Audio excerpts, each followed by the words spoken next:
Okay, and welcome to Wrestling And. Today is really exciting because today we are going to talk about Wrestling and PWG, Pro Wrestling Guerrilla. And at one time, and maybe even today, I'd say today, if you're an indie wrestler, the way that you really know you've made it was when you're booked on a PWG show. PWG, it never really ran weekly. They've always been this promotion that runs every few months, and but when they have shows, it's kind of like these indie all-star shows, and we're talking worldwide here. Japanese talent, European, North American workers, all packing into this, what used to be this tiny little venue to show off the best wrestling in the world. Now, my co-host is at In-Ring Art, Justin. Justin, how are you? I'm doing well. How are you, sir? I am doing very well. Excited to talk about some PWG. But the thing about PWG that our listeners might not know is that PWG is based in SoCal, Southern California. And this is where In-Ring Art Justin is from. So, Justin, we are going to get into your specific PWG experiences later. But right now, why don't you tell listeners what you think of when you think about PWG? Well, I wanted to throw out a disclaimer real quick just about overall recording tonight.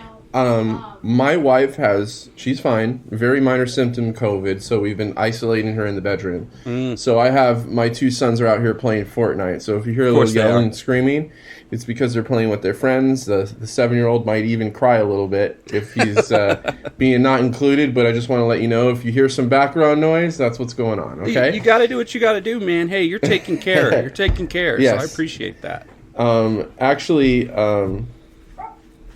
I didn't stop cooking until today. Like, we just ran out and got some Burger King and stuff. Cool. Well, anyways. Nothing like some good BK. I haven't had a Whopper in forever. Maybe I should go get one. Oh, yeah, they got some Whopper Juniors today. But anyways, PWG stands for Pro Wrestling Guerrilla. And this is a big thing in Southern California. And I think if you looked at a lot of the rosters of WWE and anything like that, especially from like 2015 on, almost everyone on every in every big promotion has been through PWG. NXT was filled with PWG stars in its heyday. It was all filled with former PWG stars, and it wasn't unusual to go to a PWG show and see William Regal back there, and I even went to a show once where Seth Rollins was there, and Alberto Del Rio one time. Seth Rollins was there as a WWE talent watching, right? Yes. Yeah. I have a selfie. The first PWG show I went to was in, I believe it was July of 2015, and Seth Rollins was watching behind the bar, behind the curtains. Had his own little special area so no one would fuck with him, right? Not necessarily, except for me, because I was like trying to talk to him and he was looking at me crazy. I got like kind of a selfie with him too, that he didn't really agree to. It was kind of funny. He's just like looking at me like the fuck. Yeah, like, who is this dude? But he was there looking. He was watching, bro. Probably a lot of his friends.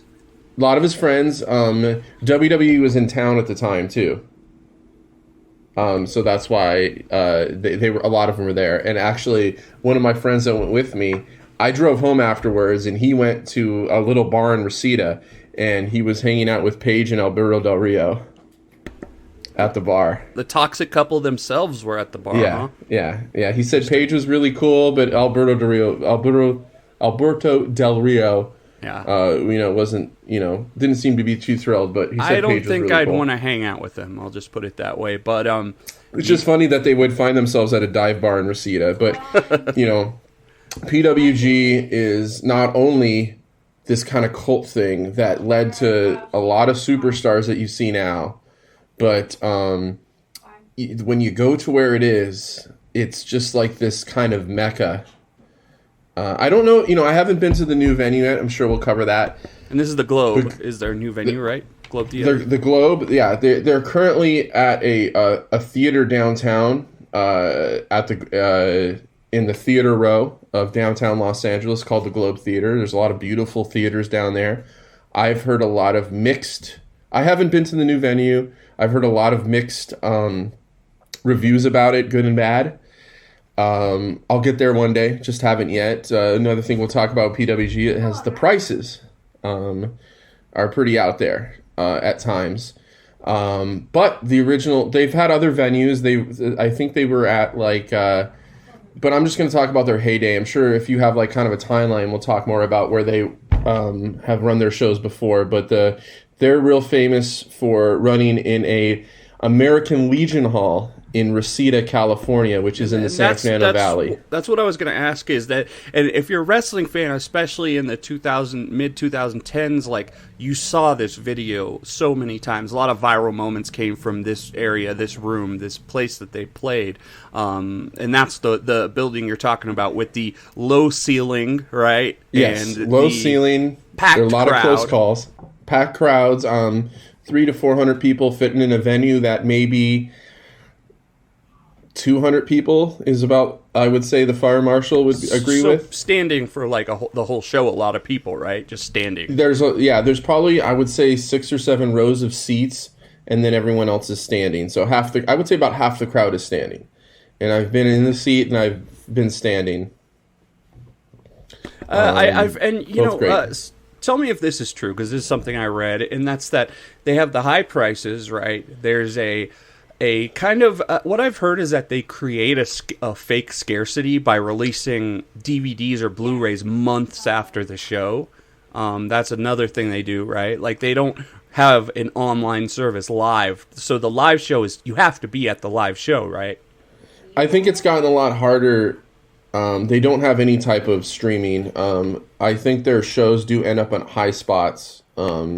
Maybe a year or so after, but yeah, I think they have a big market with DVDs and Blu-rays. Mm-hmm. That I think they go back like a month after the event they come out or something like that. I've never bought one of their DVDs. I don't know. Just to give you an idea of the prices, when I went in 2015 the first time, I did not buy a ticket in advance, and I got a standing room ticket for $45. 45 stand. That's not the worst for the standing room, but you are standing during a whole show, so that kind of yes, sucks. You are. Okay, $45, and I was able to get that the day of. I just walked up and got it, waited in a line, and PWG basically has tailgating, and you get there.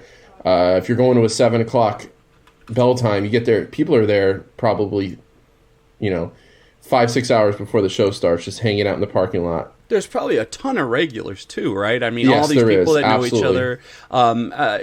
So tell me if this is true. What I read, and this could be totally wrong, it's just someone's opinion, but I heard that there's kind of a snobbiness to PWG, this LA type of snobbiness, and the fact that it's expensive to even get in, and everyone knows each other. Well, that's what I was going to say is... now to go to PWG, I think the lowest ticket's $90 for standing room. And I'm on their website now, and that's right. Which the cool thing is that the prices don't fluctuate in between front row and standing room is like $20 difference, but at the same time, standing room $90, dude. Yeah. Now I want to say this first of all. Now they go on sale, and you got to get lucky. I've been lucky when I've gone on and bought tickets on their website when they say they go on sale at 8 o'clock on a Wednesday. Every time I've done that, I've been able to get tickets, but a lot of people get shut out, and they get sold out quickly. So that's when I went on that occasion and was able to get a standing room ticket day of. That was kind of one of the last times that was able to happen. So it really started to gain popularity from about that point on. It really blew up. I know they had Kevin Steen and El Generico and the Young Bucks and all those guys kind of the year or two before as well. Adam and Cole. Still running in that time. Adam Cole. And I saw a lot of Adam Cole. I saw a lot of the Young Bucks. I missed the Kevin Steen and El Generico era because they were already over in NXT. By that point, yeah. But anyways, yeah. But I will say this, and I've told my friends, because I think the last time I went to... 2017 Bola one night. I've been to probably 3 or 4 events in Reseda. Okay. And the last time we went, Bola's always more expensive. I think we paid $90. Nice. For the general admission.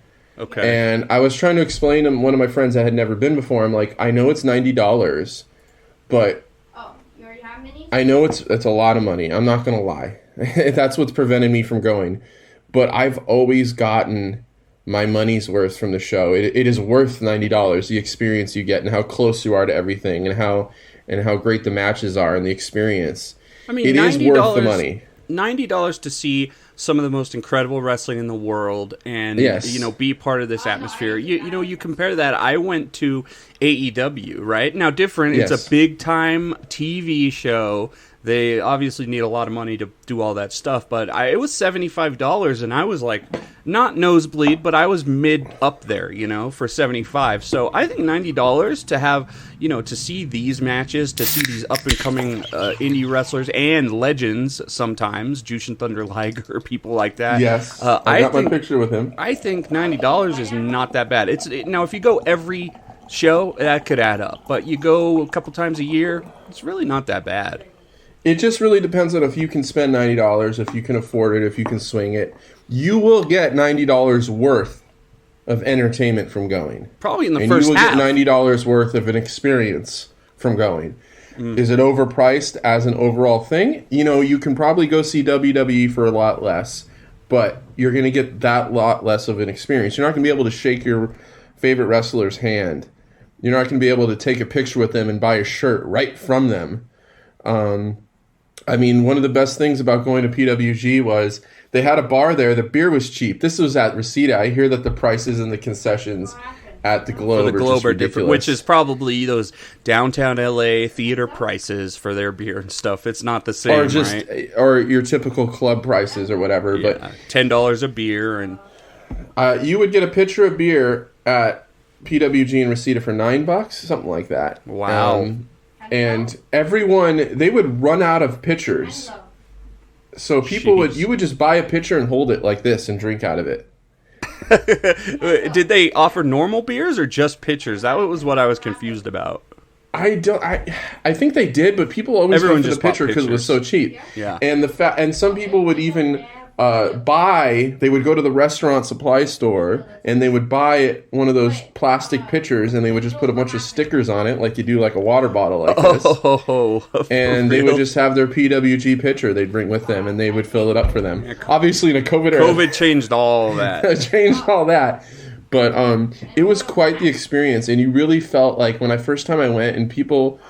I wouldn't say there was a snobbiness at all because I went by myself and I had a lot of I remember my wife and kids were out of town at the time. They were in Japan and I just said, you know what, I'm gonna go. And I went and I asked questions and a lot of people were just super friendly and helping me out with, oh yeah, you'll do this, and just kind of getting me through the line. And I just I went and this is 6 years ago, so maybe it's a little different now. But it was awesome, and it was hands down the best wrestling I've ever seen in person. And hopefully even I'll go compared to again the G1. Yeah. Well, the G1 was amazing. That was a once in a lifetime experience. But the G1 usually only 2 or 3 matches are set up to be really amazing, and besides that, it's usually tag matches. That sort of stuff. Yeah. Right. And no. Going to the G1, I paid more money for that. I think I paid $100 and something. But I sent you some pictures, actually, because I was going through some old photos. That's why I asked you, yeah. Those were really good seats. Really awesome seats. And I think I paid $100 or something like that, which I thought was a pretty decent deal, considering where I get to sit I think everything in Japan's a little more expensive. Is that right? I've kind of heard that Not necessarily. Okay. Not necessarily. No, not necessarily. I would probably spend about $100 on the seats like that for. I don't even know if they're for the Royal. No, they'd probably be a little bit more. I don't know. Well, anyways, it sounds like comparable to AEW prices. $100 for a pretty good seat. Yeah, where you get to see. Right. I was probably this was in a venue that only fits 6,000 or 7,000 people. It's not a giant arena, but anyways. Back to PWG. I just the bottom line is it is worth the experience. I didn't really get a lot of snobbiness there. Maybe now. And that's why but, I wanted you to talk about that, because, No. maybe this is just online people saying what they think it's like, but they haven't actually gone to the shows. And, whenever AEW is weird because it was nothing like going to shows in the Attitude Era where people everywhere were freaking out. But I bet you there are, since PWG has a little more of a cozy atmosphere, I bet you can just talk to all sorts of people and just, ask them about the shows. And, I bet you it's when that type of atmosphere, the beer was flowing pretty much freely, Yes. So it sounds like a fun show. You have to be next to tons of people, right? Like there's people Yes. all around you. Might as well say hi. And there was one person who I found out who was actually somebody later on. I was in line. This guy was really helping me. I asked him, she just happened to be next to me getting in line, and really nice dude, just kind of taking me through what they do and all that stuff. And then when I'm in the show, I noticed that same guy is sitting up on the stage with Excalibur, and just kind of there. When you go to PWG where the announcers are, there's always some VIPs kind of sitting up. Okay. And I've seen some people that are celebrities there, and they're always up there, or they're around in the crowd or whatever. There's the famous Sofia Vergara picture when she went. But anyway, I saw that guy sitting up there, and later on I go on to figure out that he is Bill McKenna. Have you heard of Bill McKenna before? I've never heard of Bill McKenna. He's like he works for Mattel. Oh, and okay. He is the main designer for WWE action figures. Oh, wow. Okay, yeah, so dude probably makes bank and is definitely a VIP and knows some people. But he's a huge wrestling fan, and obviously, because he designs the figures and everything, and he was there, just a super nice, regular dude. Just, I didn't even know who he was, and I kind of, then I saw his face, and I'm like, oh my god, that's who that guy is. That was, just kind of giving me the ins and outs of PWG. Just really super cool dude, and all that. So I didn't really, maybe now that they moved to a different venue, or honestly, I'm going to have to say that I haven't been for a few years, so maybe that's changed. I think the last time I went, it was when Cody was in Battle of Los Angeles. I didn't go the night he had a match, but it was around that time that he was, released from WWE and whatnot. But you will be back, though. Can you say that with certainty? You will be back eventually. I think so. Yeah, I think eventually I'll get back there. The new venues kind of, and the prices have kind of, like I said, it's expensive just for the money that I have, but it's not like a ripoff, if that makes sense. Shit, man. We'll plan a year ahead, and then we'll grab a what's it called, a mezzanine or whatever, balcony. Although they do make you buy $25 of alcohol per person on top of your. Is that true? Yeah, for the balcony, or for the box. Sorry, for the box. Right. So, right. and you have to pay it before you even go in. Like, here's 25. We'll cross that bridge when we come to it, I guess. Yeah, exactly. So, yeah, PWG, there's kind of a little bite of an experience of going to the shows, and, let's talk about some of the history. Just like our Stardom thing, I'm not going to go year by year, and I actually don't have a huge timeline here, although I can pull one up. What I wanted to first talk about is just the beginning, and PWG is a wrestler-owned promotion in a way. I mean, you could say that, like, the performers originally owned the company. They ran the company. Little different than a lot of other promotions, especially indie promotions where it's some dude. Yeah, I mean, it's definitely born and bred Southern California people, too, that founded it. And I know 3 off the top of my head. I think there's a few more, but basically there's the PWG 6. So why don't you say who you, kind of know, and then I'll fill in the rest. There's Joey Ryan, and we'll have to mention a little bit about Joey Ryan because he was very important in the forming of PWG. As it was run, he was part of some important things that happened in PWG. And then Excalibur, Excalibur, who we know now is one of the lead announcers. The Excalibur, one of the lead announcers for AEW. Whenever you go to a PWG show, it's Excalibur that's in there in jeans and a t-shirt and a mask that welcomes you and tells you to recycle, and all that good stuff, and to listen to Legion Larry. Still does the commentary. And still does the commentary. And you listen to Legion Larry, who was this old curmudgeon-y guy that worked at the PW that worked at the American Legion Hall that always be telling people to stop smoking or to don't drink in the parking lot. Just like this old curmudgeon-y dude that was one of the old veterans that worked there. Okay. And then Super Dragon, who I think to this day is still the booker and everything. Okay. With PWG, and I know there's a few more. Who do you got? Yeah, so the original 6 was the ones you mentioned. We have Joey Ryan, Excalibur, who was a wrestler back then. Actually, a very good wrestler.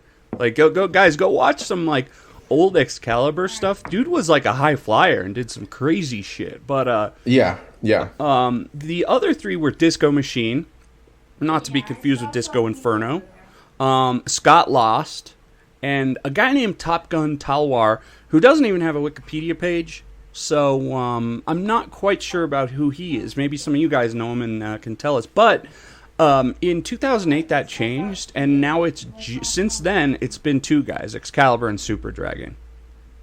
Yeah, for the most part. Even I think Joey Ryan kind of ended his involvement probably around 2015-16. Even before the accusations and all that stuff, right? Oh, wait, yeah, years before. Probably around the time, maybe it was a little bit after when he was getting really famous for the in Japan for the penis grabbing the thing. DDT stuff and yeah.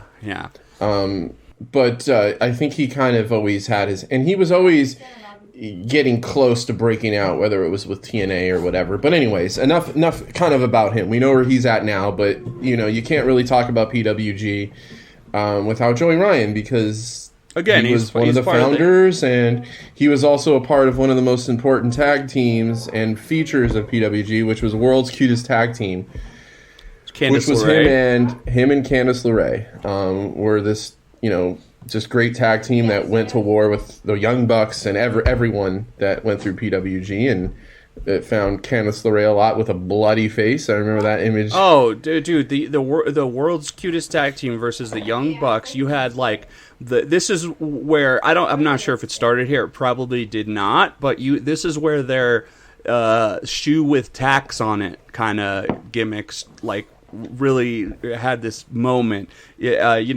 Messing with thumbtacks, kicking Candice LeRae in the face with the thumbtacks on the bottom of the shoe, all that stuff. So, hey, Candice LeRae, man, she was getting work done, winning the quote-unquote men's belt with Joey Ryan. So there you go. Speaking of those championships, so the way I've seen it is there's just 2 championships, right? This is much easier than Stardom, right? Oh. Yeah, there's basically just a tag team and there's just a tag singles team and a tag team. Singles. Yeah. Isn't that nice? And there's also a thing about it where if you become the champion, you automatically become a heel. Really? Yeah.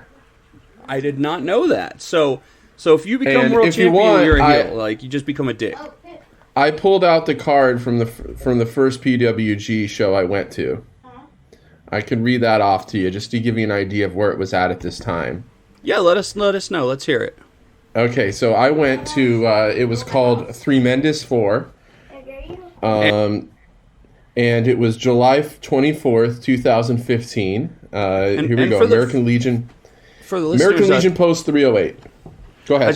I want to let them know the Tremendous is like one of their named shows, and we'll get into some of those because they have a lot of shows that are just randomly named. The names are actually really funny, but Tremendous is one of their kind of flagship shows. Not one of them. So go ahead and tell us. Let's hear it. So here's the card I had. So the opening match was Team Tremendous, who is Dan Barry and Bill Carr, where they're like this. You know Dan Barry, right? I don't know either one of those guys. Dan Barry was basically, this team is like kind of like they're like undercover cops kind of gimmick, and it's hilarious. And Dan Barry was if you ever watched the show on WWE Network, I can't remember the Foley show where they did like kind of the reality show with the Foleys. Yeah. Foley and his daughter. When Noelle was getting trained, she was getting trained by Dan Barry. Okay. And I believe Bill Carr was in the faction. he was in NXT for a while, or WWE, and then he was most recently in the faction with Bateman and Vincent. I can't remember what they're called, but he's in that faction. Okay. Big guy with a beard. Against World's Cutest Tag Team. Nice. Yeah, but by the way, when you go to all these matches, there's a good chance that Dave Meltzer is going to be there, and he's been at every one I've been to. Okay.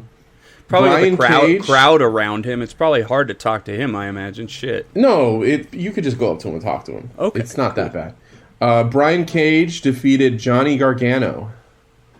Wow. That's a good one right there. 11 minutes, 28 seconds.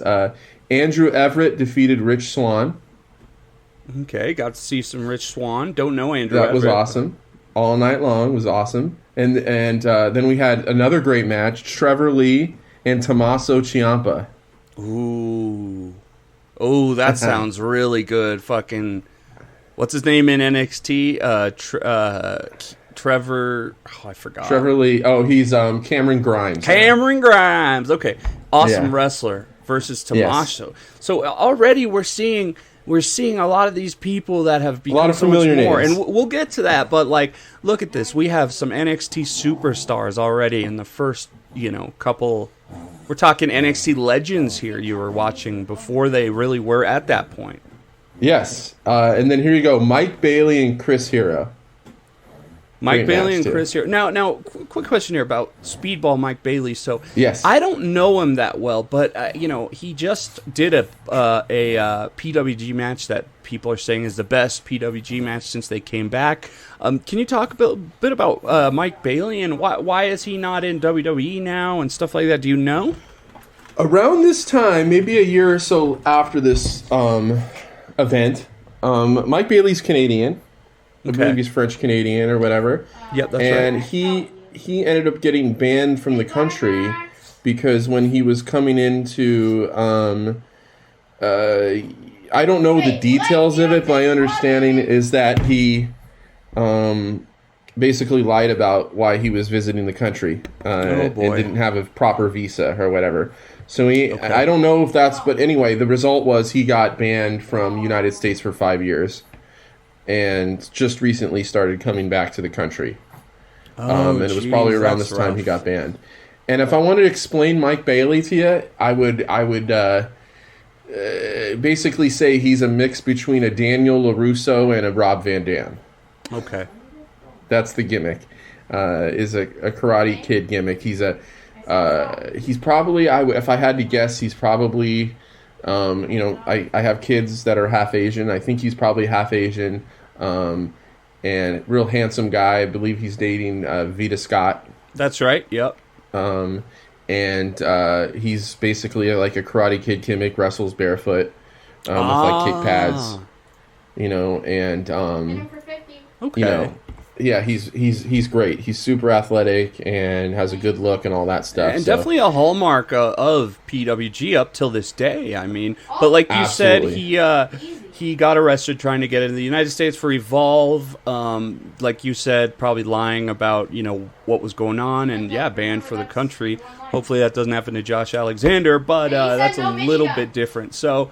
Okay, just wanted to ask that because Mike Bailey. If you're only watching the main wrestling companies, you might not know about him. But he has quite a history, and he's won a lot of championships, and he's wrestled in DDT as well. So right, was he in Dragon Gate too? Because I know that he's done a lot of stuff in Japan I during see the ban. Here, dude, he's wrestled for like every he did CZW, Progress, Rev Pro, WXW in Germany, Ring of Honor, DDT, Impact, but no Dragon Gate I can see. He might have done a spot, but okay, just wondered about that real quick. So what was there anything else on that show you watched?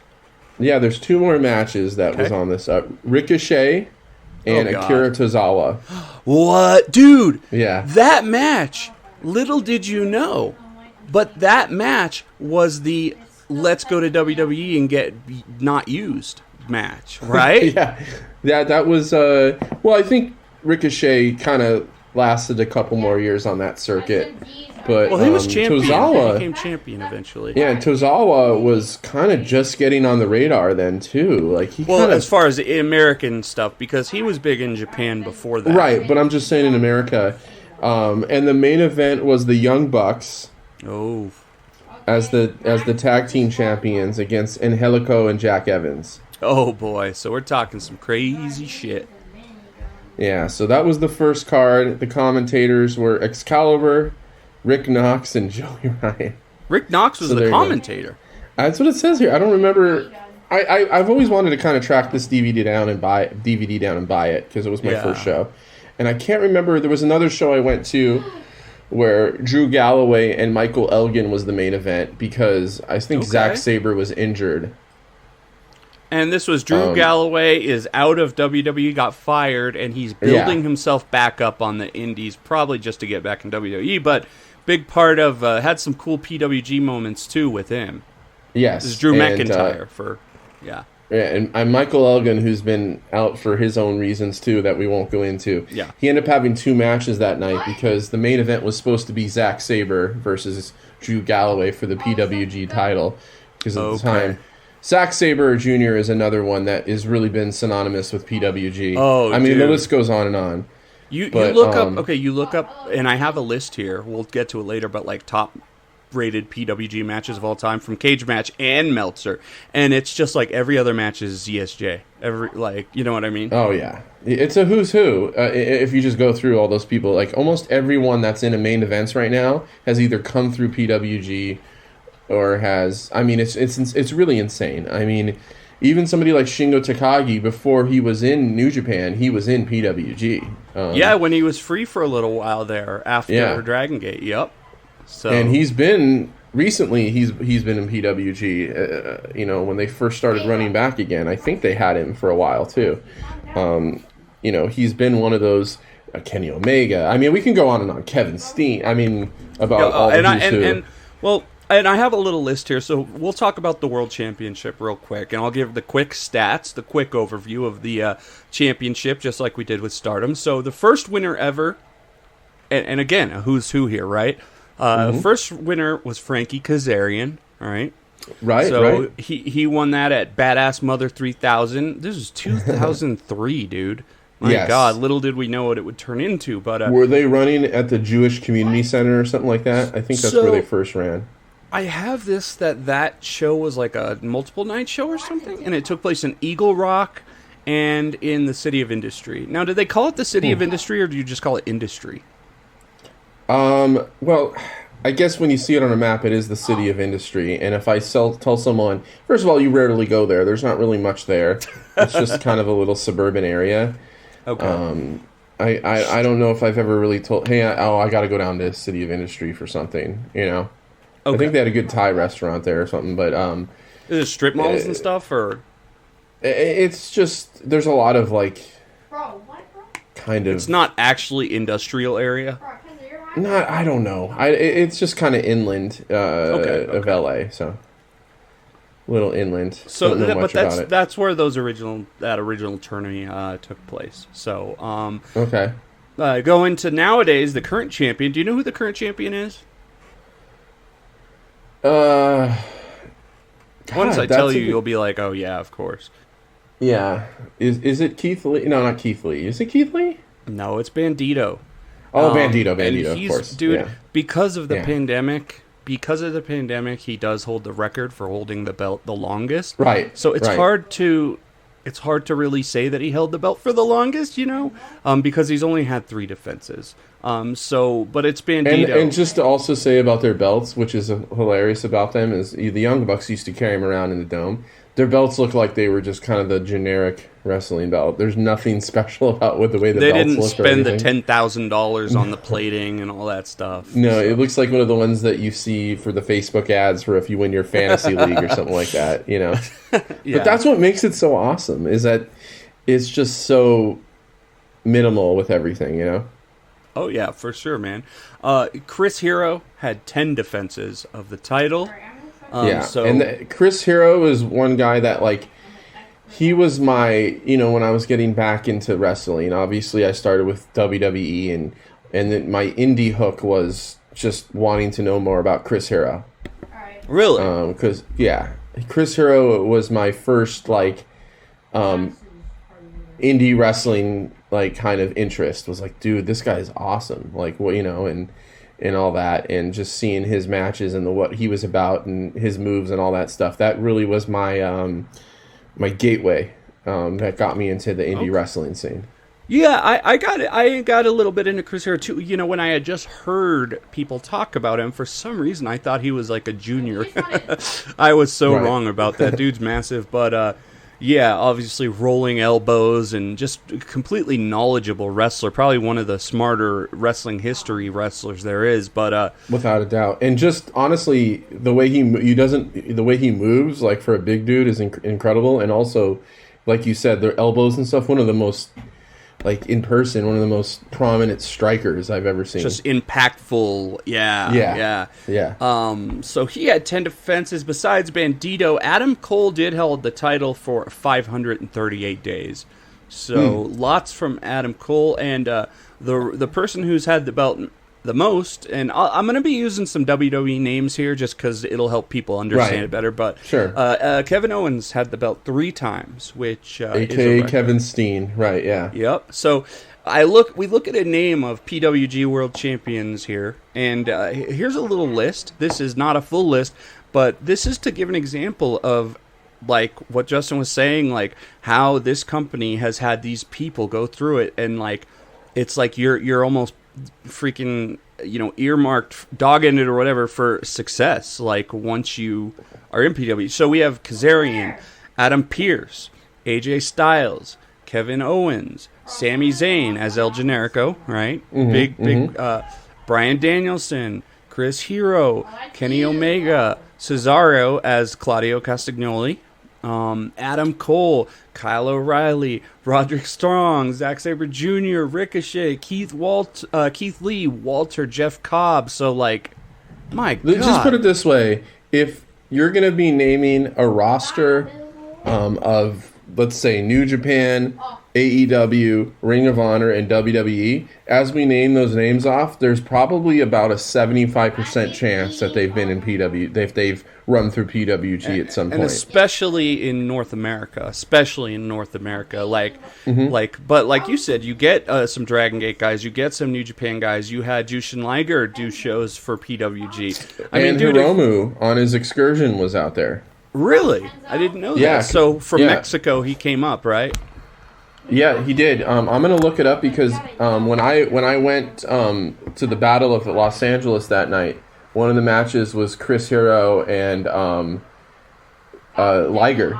And who was the handler of Liger when he was handing out autographs and stuff like that was Kamitachi. So I didn't really know who Hiromu was at the time, but he was the one kind of helping helping Liger with the public a little bit. So okay.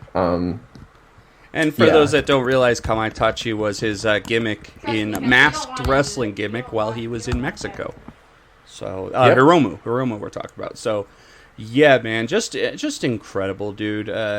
My God, what a list of wrestlers, and these are just the quality of these wrestlers. It's not all these guys have become the most over people in the business, but the wrestling quality here is just off the charts. Only certain belts can really match this. Like New Japan, maybe the World Heavyweight Championship, like that. It's nuts. So they also have a tag team championship, and you know what? No different. Like the winners of this belt are also a who's who, right? Absolutely. I mean, it starts with the Young Bucks, right? The first winner were the Strong Style Thugs. So that's B-Boy and Homicide. Big name with Homicide there. They won the Tango and Cash Invitational. The current champions, Malachi Black and Brody King. Right? So we're starting heavy. And I can tell you when you have the chance, I found the PWG. I went to the 2016 Battle of Los Angeles Night 1. I can tell you who was on that card too, and you're going to get super jealous. Let's finish this tag team thing, and then you'll let us know, because that sounds super exciting. Now, of course, the kings of this belt are the Young Bucks, right? I mean, Young Bucks, another name synonymous with PWG in a way. And Southern California wrestling as a whole. So True. Yeah, you cannot say PWG without Young Bucks. For sure, man. Just so many moments there. They held the title 4 times, which is a record. They had 31 defenses. Jesus, dude, 31 defenses. Now, do the tag champions become heel as well? I'd have to find some other tag champions, but it just seems like with the singles title at the very least, they become heels because I think people that go to the shows really want to see a new champion. No, it's a simple and effective booking idea. If you hold the belt, you become a cocky asshole. And then it adds to every match, right? It's right, yeah. So, because most of the time they're going to go against the baby faces. They're not going to be challenging heels to that. So, they had the belt for 2,053 days, dude. That's like 4 or 5 years. It's ridiculous. Ridiculous. So, here's some names that have held those belts. MSK. You know MSK from NXT? Yes. Pac. Yeah. Seth Rollins, Evil Uno, Stu Grayson, Brian Cage, Candice LeRae, Ethan Page, Josh Alexander, Alex Reynolds, the Lucha Brothers, Matt Riddle. So maybe you've heard a couple of those about a couple of those people. Chuck and Trent probably had it at some point too. Chuck Taylor definitely had it. I don't know if I saw Trent on there, but they were doing their runs in PWG as well. So Chuck Taylor, I think Chuck Taylor was even a singles champion at one point. I remember that being a feel-good moment when Chuck E.T. won the world title. I think he was. I think because of how I feel about Chuck Taylor, I didn't list him, but I think you're right. So why don't you, tell us about this other show that you went to. So this was the night one. I know there's one more too, because this wasn't that I went to at least. This was Battle of Los Angeles, night one, 2016. This was the one that Cody Rhodes was in, but I wasn't there. I went to the first night. Second night was when he had his first match. Okay. The first match I saw was Marty Scurll against Pentagon Jr. at the time. At the time, Penta El Cielo. Yeah. Wow. Yeah. Marty Scurll, obviously, for his own reasons. We'll just leave it at that. Ricochet, Jeff Cobb. Wow. John Hennigan, a.k.a. Johnny Mundo, John Morrison. Matt Seidel. Oh. Right? Wait till you hear this one. These next 3, really, or 4. Will Ospreay versus Rey Fenix. Oh. I don't even remember a lot of this stuff. You're like, dude, it was just so fucking good. I just it just came and went. Zack Sabre Jr., Tommy End, a.k.a. Malachi Black. Yep. Come on, dude, right? I just get excited, and these are the events I would go to and just get that whole day. I was like a kid in a candy store. You're like, I would work a day. I cannot wait. I haven't had that feeling. Even the PW, the G1, I had that feeling about too. But I will never this feeling of being a 37 and 38-year-old man or 35, whatever I was at this time, being giddy like a little child, knowing that I was getting to go to PWG. I can't explain that feeling. It's just, well, anyways, Chris Hero, Jushin Thunder Liger. I saw Jushin Thunder Liger perform. It's my Gmail background, the picture I have. I saw Jushin Thunder Liger perform in a place for 300 people in the United States. I mean, that's so cool, right? And then the main event that night was a 6-man tag. It was Adam Cole and the Young Bucks against Dalton Castle and the Boys. Oh, wow. Very unique match, but that sounds fun. And I want to say, if it wasn't this night, it was another night, but the boys at this, I think, were Bobby Fish and Kyle O'Reilly. Okay. They were, they were in the boy gimmick that night. Yes. Wow. I think if it wasn't this show, it was another show, but, I mean, dude, when you look at this card, No, that's absolutely nuts. You know what? It makes me think, man, about going to PWG, and one of the huge differences is you go to AEW. I've been to an AEW show, right? Like, you're gonna watch TV. You're gonna have a TV taping, and so you're gonna get matches that have time issues for commercial and all that stuff, right? Like, they're going to have that slow period during the commercial, and then they're going to have weird pacing issues where wrestlers go in and out of character and stuff like that. But you go to PWG, and pretty much it's like going to like a G1 show. Like, you're just going to see a bunch of crazy fucking matches with no commercial issues, nothing like that, And I love that. And with PWG, like, especially this era when I was going, I haven't gone to the new one yet, so it's really having me itching to go back now that we're talking about it. Of course, but yeah. You really felt like you were a part of something cool that not everyone knew about. So there's always that, like, kind of feeling of, I'm super cool because I'm going to a PWG show, and not everyone knows about this, but it's awesome. And you really felt like you were a part of something. I said, they make kind of a fake scarcity. I say fake because they could just stream the shows, but those shows are not released on video for a couple months afterwards. So, I mean, there's something, you are not seeing something that everyone else gets to see right away. You're seeing what you get to see in those other 200 people, and that's it. It's like your own private experience that you're given, Yeah, totally, man. So, that is so awesome. And by the way, I'm just going to say that the Blu-rays are not expensive. Looks like the Battle of Los Angeles is going to be coming out for $20 on Blu-ray, and now I'm thinking I might buy that, for this year. And I think I can close it out. 2016, the other show I went to was called Prince. Now that I see it. No, I want to tell you that year, dude. They had their 3 shows that weren't their major shows were all named after musicians. Did you know that? Yeah. It was Lemmy, Bowie, and Prince. And I think I went to one where I just can't remember. Here's the card from that. Adam Cole, Dalton Castle. Cool. Some ROH stuff. Michael Elgin Kamitachi, a.k.a. Hiromu that Takahashi. Sounds real interesting. Marty Scurll, Mark Andrews. Okay, I don't know Mark Andrews, to be honest. He came out with the flying kind of gimmick and stuff. He was in the Cruiserweight Classic and stuff. He's British, I believe. Okay. Chris Hero, Jeff Cobb. Chris Hero, Jeff Cobb, awesome big man match. Trevor Lee, Andrew Everett. Okay. Drew Galloway, Michael Elgin, because injury. He has injury, and then Roderick Strong, Sami Callihan. Ooh, that sounds good too. And I believe when I went with my friend, because he went to me with all the shows except for the first one I went to, he always talked about this being his favorite one. That really? We went to. Okay. Yeah. And I think there's one more I just don't. I think those are the 3 shows I went to. But I remember Michael Elgin. I know we talk about Michael Elgin, but dude, that guy and Drew Galloway, it's just a hard hitting match. And Sami Callihan's kind of a scumbag because he spits on people.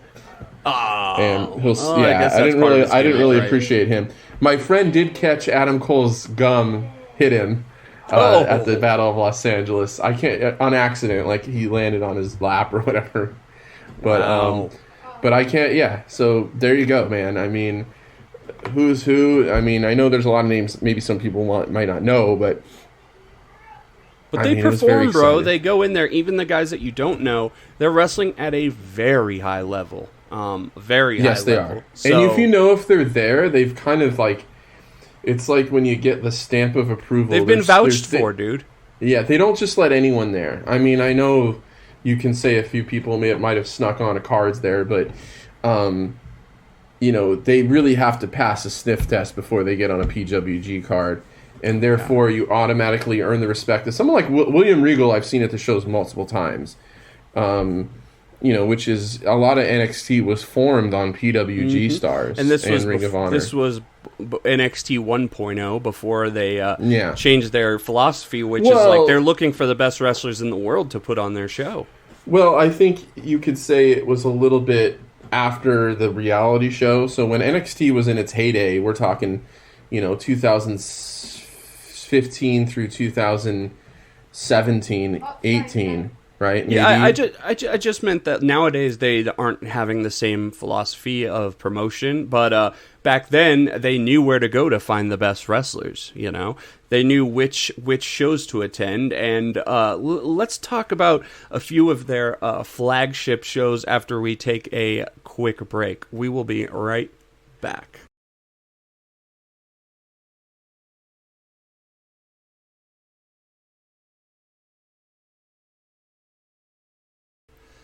All right, thank you guys for your patience. I appreciate it. We wanted to talk about some of the flagship events that PWG has. Now, there's one that is above all others, I would say. But before that, they do a lot of... Some of their shows are just shows with random names, right? I mean, they just have shows with funny names. And actually, the names... Time is a square circle, right? So I have these written down here. Mystery Vortex. Yeah, Mystery Vortex is one of their more common shows, but they have... That has a gimmick, though. Yeah. We'll talk about it. Here's some of the names. Time is a Flat Circle. Only Kings Understand Each Other. The Makings of a Varsity Athlete. Kurt Russell Reunion, of course. Don't Sweat the Technique. And some of their shows, they just give numbers, like 15. So, right. Their biggest one, so we have All-Star Weekend, right? Now, do you know what the gimmick is of All-Star Weekend? I would guess that it's like big stars, but I'm not really sure how that works. I wonder if it corresponds to when the NBA is having their All-Star game. Why would that, though? Because they call All-Star Weekend for the NBA, so maybe they have it around that time, too, in February. Yeah. I'm not 100% sure. Yeah, Here we are being the experts again. Yeah, someone let me know, because it's called All-Star Weekend, and maybe that's just a name. It could be a random name, right? But it's one of their kind of... Yeah, I mean, I know we kind of grew up, maybe not you necessarily, but grew up with the connotation of All-Star Weekend for you being a 90s kid for the NBA, the slam dunk contest, the three-point shootout. Which just happened. Yeah. By the way, I'm looking at this PWG 2018 All-Star Weekend, right? Sammy Guevara versus Robbie Eagles and Flash Morgan Webster. Wow. Yeah, Sammy Guevara was another guy that was just huge there and was like this little scummy heel with a panda bear. Keith Lee defeats Hangman Page. There you go. Wow. Seriously, it's just ridiculous. Their cards are just... even these days, who are the current tag champs? I know you know who the current tag champs at PWG are, right? I mentioned it earlier. It's Malachi Black and Brody King, right? Yep. Yeah, and Orange Cassidy shows up there regularly too. Nowadays too, man, because of the closeness. Well, we'll get into this, but because of the closeness of AEW and PWG, it's not too crazy to see maybe an AEW champion also holding a PWG belt. That's not impossible, Well, it's currently happening right now, isn't it? Well, who holds? Or not a champion in AEW, but a wrestler. But so they do that. They have Three Mendes, which I thought was like a triple threat thing, but I seen it's not. So that's another named show. And the gimmick with the Mystery Vortex is they do not announce the card until the night of, right? Yes, that's the gimmick with the Mystery Vortex, is you don't know what's going to happen until you get there. That's fun, dude. That is so fun. Sometimes you think it's like... They don't. A lot of people always think, "Oh, that means that they haven't been able to book anyone." They don't. It's not that exciting of a show, so they just sell it on that. But man, I don't know, man. I've heard some good stuff. I know. Seriously, he's going to start. Justin's going to be buying tickets after we talk about this. So the biggest event they do every year, though, and this is like that time that you're going to see Regal at the show, and celebrities are going to be there and stuff, and that's BOLA, the Battle of Los Angeles. Maybe one of the most, if not, no, I'm going to say it's probably the most prestigious tournament on the indie scene. It has to be, right? Yeah. Or just the most prestigious event in the indies. You got a list of the winners? I don't have a list of the winners, but I can pull one up. So okay. I can imagine it's pretty crazy. But this is their 2 or 3 night tournament, right? Usually it's It's usually 2 to 3 nights. I think recently this year's was 3 nights. I got it right here if you want me to read off Yeah, let's hear it. the list here. So starting in 2005, the first Bola winner Kevin Owens? was Chris Bosch, not the basketball player. Are you sure? And the runner-up was AJ Styles. Wow, Chris 2005. Bosch got a nice little push back then, huh? But I guess AJ Styles wasn't who he is now, so. 2005. 2006 was Davey Richards. Davey Richards, in 2006, with SEMA being the runner-up. 2007 was SEMA, with the runner-up being El Generico and Roderick Strong. Oh, that is great. Shima, I mean, we're talking Dragon Gate legend. Exactly. And possible abuser of monkeys. Whoa. Read the Dragon Gate thing. Yeah, I was going to say, is he a scientist or something? 2008, Low Key defeating Chris Hero. Low Key's awesome. 2009, Kenny Omega. Of course. Over Roderick Strong. They have an eye for talent there, dude. Look at this. We're talking 2009, and they pushed Kenny Omega to the top there. I mean... Yeah. All right, well, here we go. 2010, Joey Ryan defeating next. Chris Hero. 2011, El Generico beating Kevin Steen. Oh, legendary 2011. feud. 2012, Adam Cole Bebe defeating Michael Elgin. Yep. 2012. Thought you just said 2013. Yeah. Kyle O'Reilly defeating. I'm sorry, the first one. Defeating Michael Elgin again. 2013. Okay.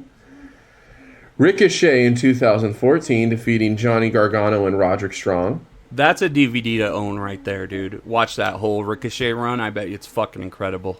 And 2015 was Zack Sabre Jr. defeating Chris Hero and Mike Bailey, because I think they started doing a lot of triple threats. Okay. Like what is it, like a loser of the tournament can re-get in or some weird gimmick like that? Or something like that. Or they just would have 3 semi-finals. I don't know. So New Japan Cup winners, ZSJ also has one Bola. Yes. 2016 was Marty Scurll defeating Trevor Lee and Will Ospreay. Ooh. 2017 was Ricochet again, the only 2-time winner, defeating Jeff Cobb and Keith Lee. Oh, what? Yeah. I gotta watch that one, bro. Now, this was Jeff Cobb before the modern Jeff Cobb, but my God, that match sounds great. And 2018 was Jeff Cobb defeating Bandito and Shingo Takagi. Oh! Dude, these names are just like, it's like you're just listing dream matches that we've all dreamed of. It's like, no, they've happened already. They've existed in this universe. And there's some ugly names on there, too. Another one I'm about to get to. 2019 was Bandito. And he defeated David Starr. Yep. Who's one of those, I guess, ugly names these days, right? I feel like we're just going to have to, like, make a disclaimer and stop mentioning, all the stuff about them. It's like, we got to mention the names. They are who they are. We're not going to sit here and talk about them for an hour. We are disclaiming them and saying the only, we're mentioning these people just because they're part of the history. Part of the history. We don't condone anything they've done. And then Jonathan Gresham, who we do condone and is a great wrestler. And from what we hear, a good person. Or 2021? 2019. Okay. They didn't have one in 2020 for obvious reasons, and they didn't have one in 2021 for obvious reasons. And then, of course, the most recent, 2022, Daniel Garcia defeating Mike Bailey. Wow. Just a few weeks ago. Wow. And I heard that match was fucking incredible. So, I heard it was one of the best PWG matches in years, so really I wouldn't doubt it whatsoever, and I want to go now, and I'm going to have to find myself there at some point in time.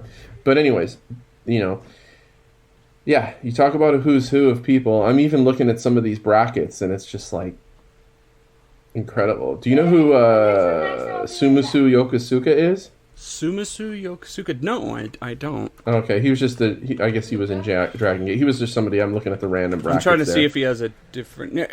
Oh, wait. Say his name again? Sumu Yokosuka. Yeah. That's a big Dragon Gate. Susumu. Yeah. Now I sound all confused. I mean, when you look at one of these brackets, it's him, Dragon Kid, Tony Kazina, El Generico, Davey Richards, Nigel McGuinness, Kevin Steen, Necro Butcher. Okay, that's Susumu. Okay, Susumu is awesome. Yeah. He's a great wrestler. Love him in Dragon Gate. So that's cool that he came too, because I never thought I would, see him in America. Guy doesn't come into America that often, so that's really cool to see Susumu in Los Angeles. So awesome. And there's you just look at the Chris Sabin, the guys we haven't mentioned, Matt Cross, Rocky Romero. Mm-hmm. Austin Aries is another controversial one, but he's been in PWG. Scorpio Sky's been in PWG. The late Jimmy Rave was in PWG.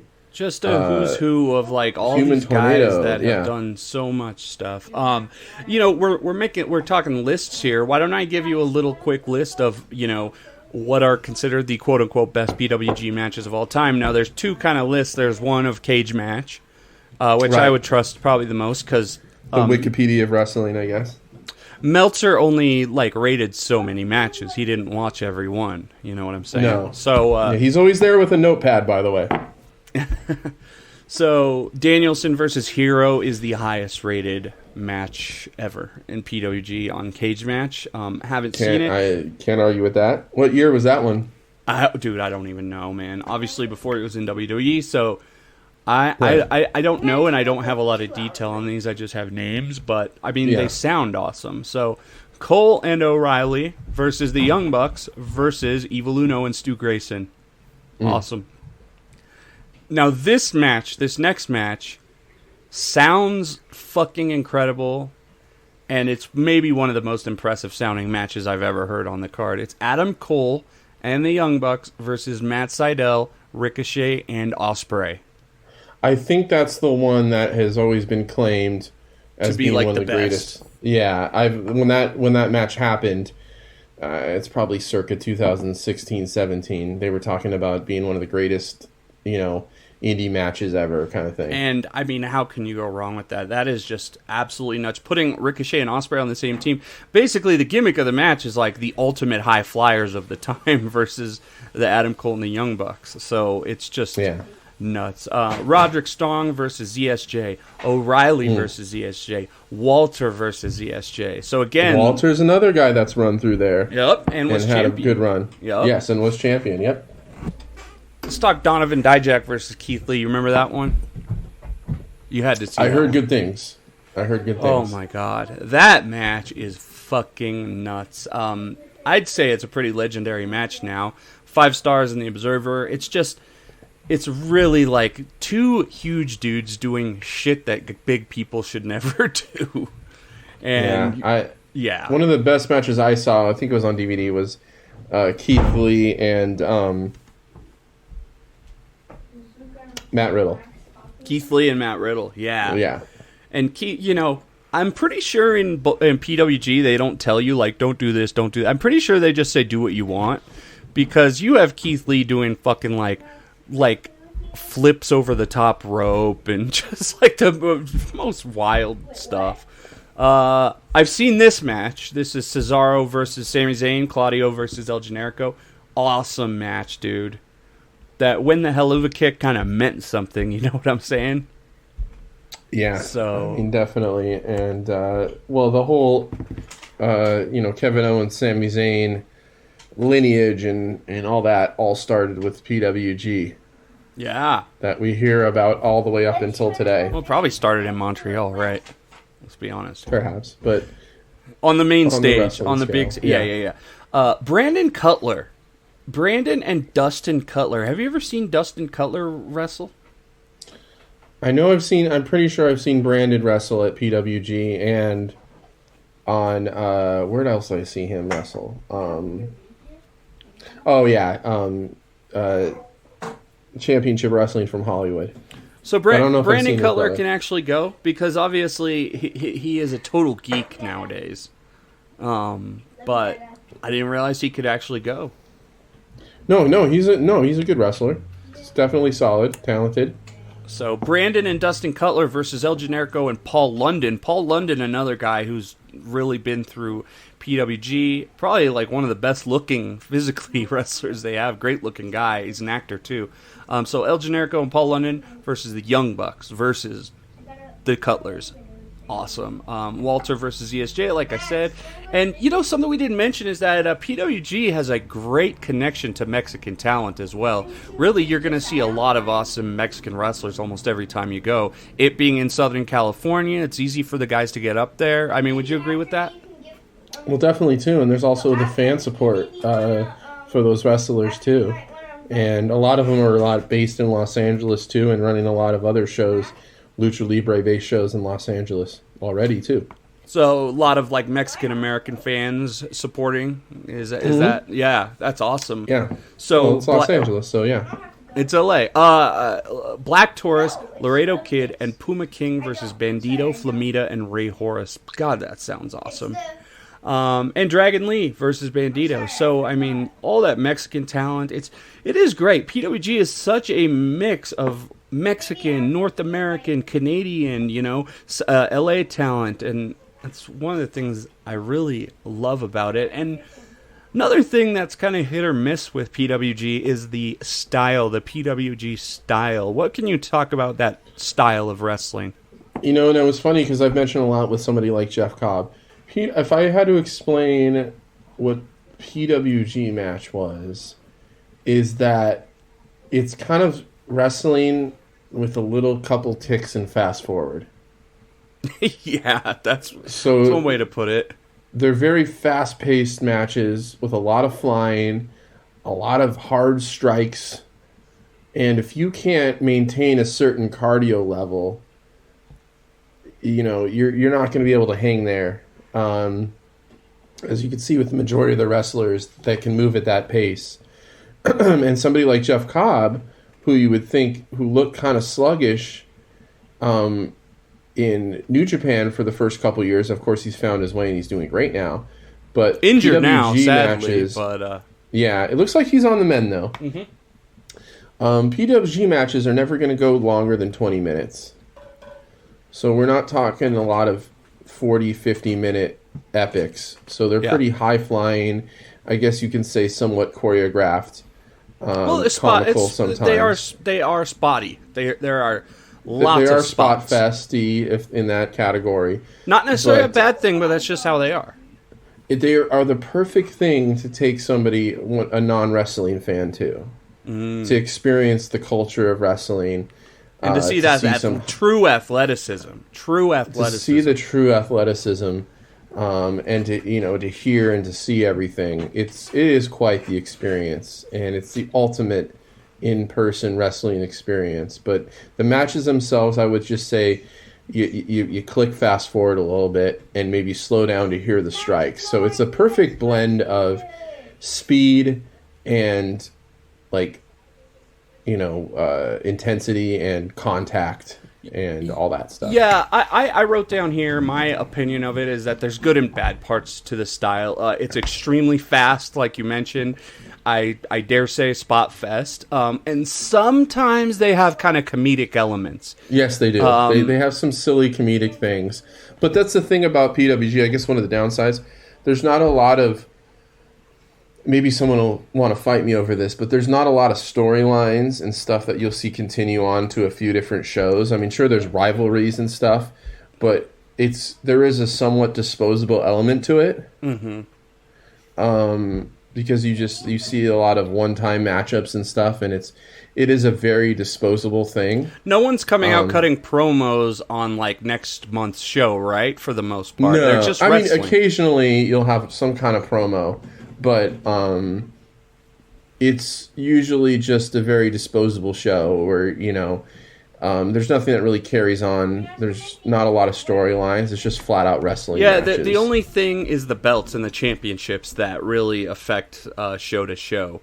Right. So, I wrote here that, if you are a fan of more realistic style, shoot style, or the slow-paced Japanese kind of strong style, then you're probably not going to be happy that PWG style has become a massive influence on American wrestling. I mean... Absolutely. And you know what, though? You can make the argument that a lot of the stuff we're seeing today on AEW and even WWE is all PWG style that's been found its way. That's what I wrote here. Love it or hate it, the PWG style is extremely influential. AEW, absolutely. My God, man. I mean, you're going to see a couple PWG shows or style matches on almost every Dynamite.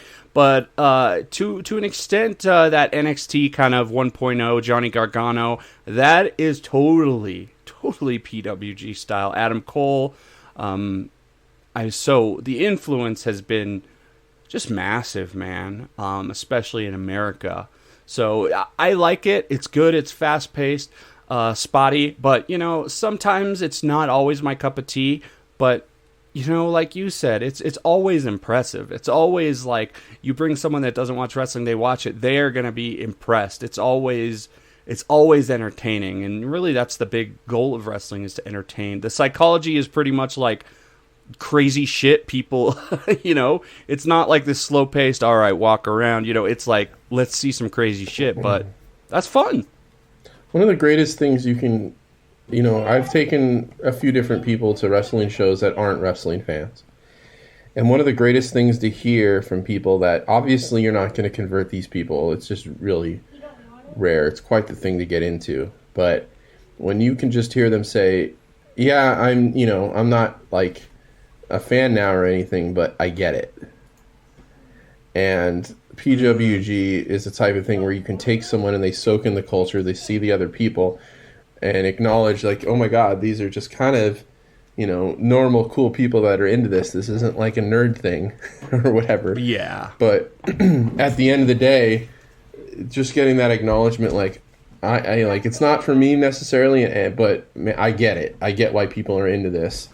And, you know, PWG is like the punk rock, you know, kind of punk rock wrestling in a way, where it's just kind of that underground, like, oh, that WWE stuff? No. I'm a wrestling fan, but I don't really watch it. This is where a lot of those people came from, is from that PWG kind of culture. Yeah, yeah. Because, you know, when you kind of hear that whole line of, you know, I don't really watch I'm a huge professional wrestling fan, but I don't watch WWE. For the average person, you know, that's a really confounding thing to say. It's like, I love cola drinks, but I don't drink Coke. Like, what? Like, you know what I mean? Yeah, it's a very confounding thing to present somebody with. But the reason that you hear that is PWG, or one of these. It's funny you say that, because I've been dating recently and gone on a few dates and stuff, and I end up talking about wrestling because I love wrestling, but I try to explain to them, if it's a big part of your life, you got to get it out there rather than to just discover it one day, you know? It's like, I don't want them to just find out. But a lot of times I have to explain to them, yeah, I'm not really into WWE. I just say I like the Japanese stuff, and hope that Right. kind of makes it clear that, you know,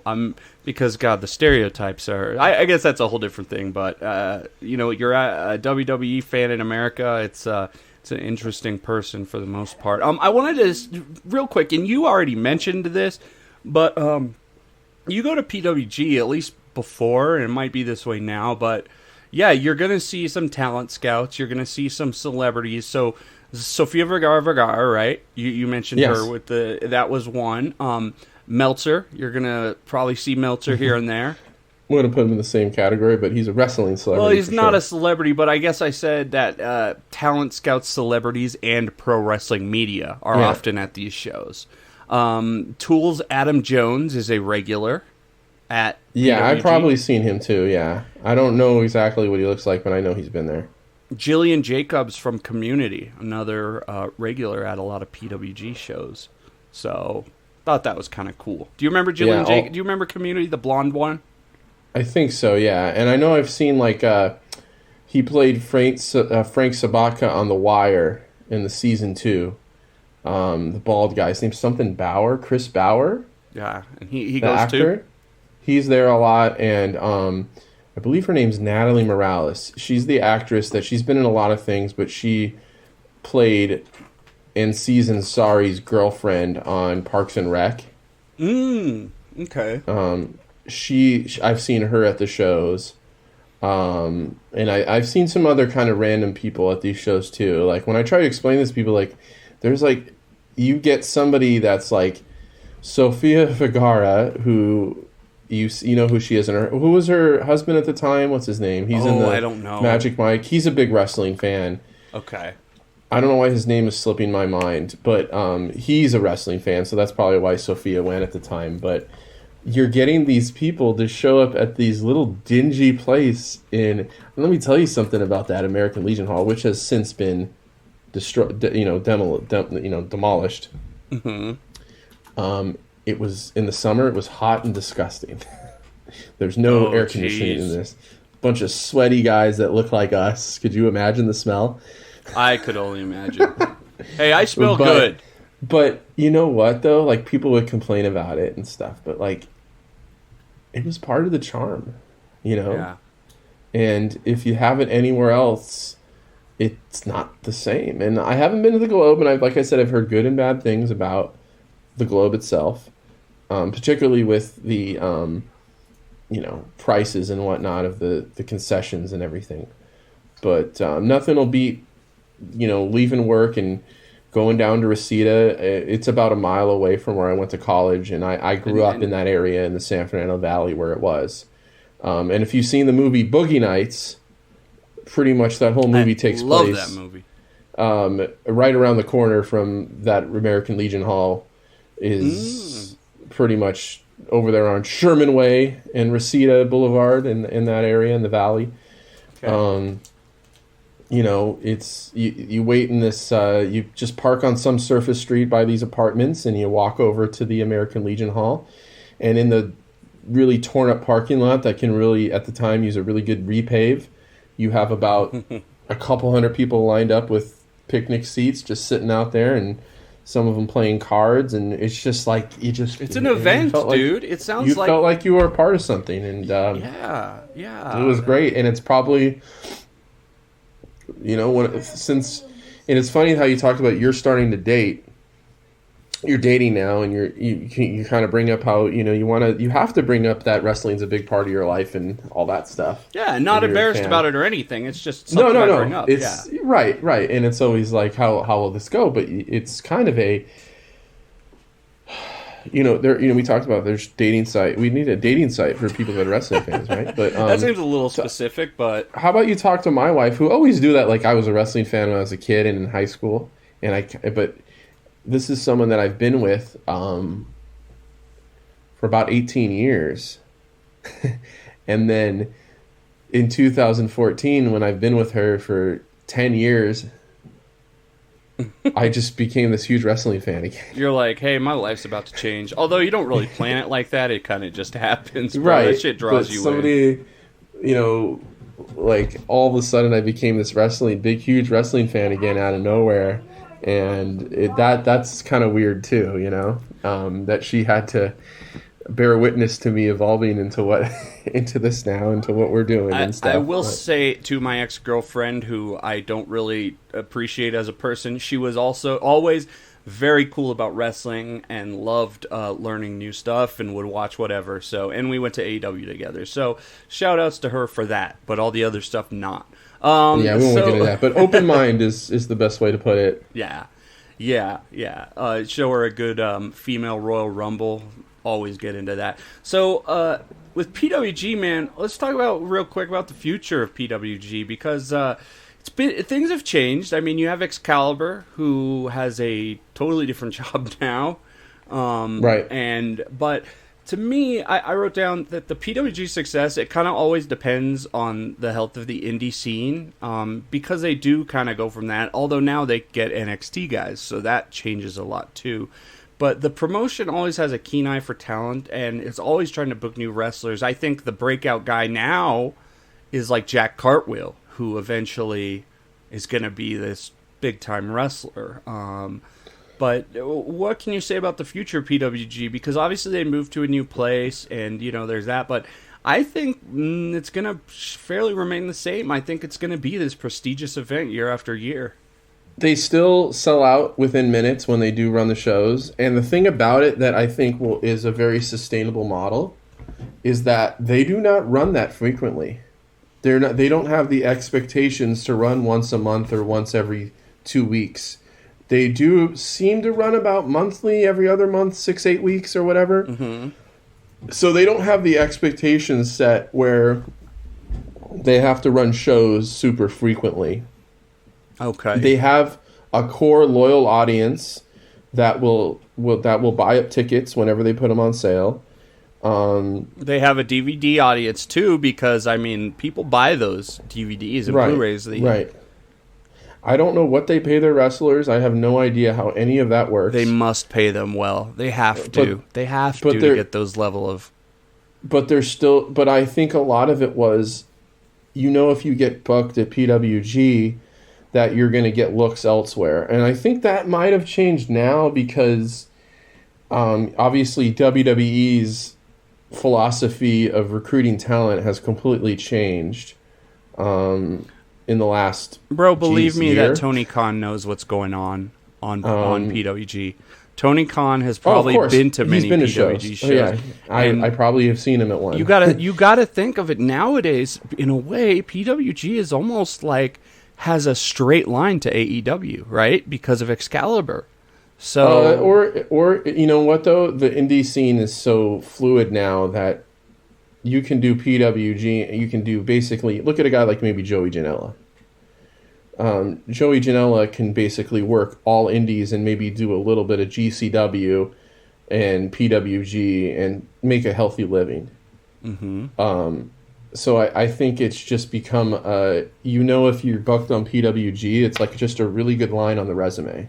Oh, yeah. As it, not only to get you to the next level where it's AEW or New Japan or, if Ring of Honor sprouts back up, but it makes you a wanted man for the rest of the big indies. Yeah, I agree. And, like I said, they have that young talent there. They and it's weird now because you can work AEW and PWG, which kind of adds, it kind of takes away from the mystique of that we're just seeing all these wrestlers that like aren't that well known, but at the same time, the quality is just going to continue being high. So, well, in all honesty, the only places that you couldn't work at the same time at PWG was at WWE, right? So that you had Ring of Honor guys coming back, and you had New Japan guys working PWG. Well, I'm sure there's a lot of promotions that more in Japan that might not want their guys doing PWG. It's a possibility, but I mean, even Impact guys were working PWG. So I think the only place that really wasn't letting you work PWG was WWE. Well, they're also the biggest name in town, so I mean. No, I know. I'm not. I'm just saying that those promotions like Impact and New Japan recognize that, and Ring of Honor. We got to let these guys work PWG because not only does they like working it and they want to work it, but it also can draw people from that crowd into our stuff. Yeah. That hardcore fan that buys T-shirts. I agree, man. I agree. Real quick before we finish this up, couple moments I wanted to mention. How about when ACH and Kenny Omega turned into The Rock and Stone Cold Steve Austin? Did you ever see that? I have not. Okay, I'm going to have to send you that because they both morphed in the middle of the match. Kenny Omega became The Rock, and ACH became Austin when he put the vest on. And they both start doing all the moves of the... You know what I'm saying?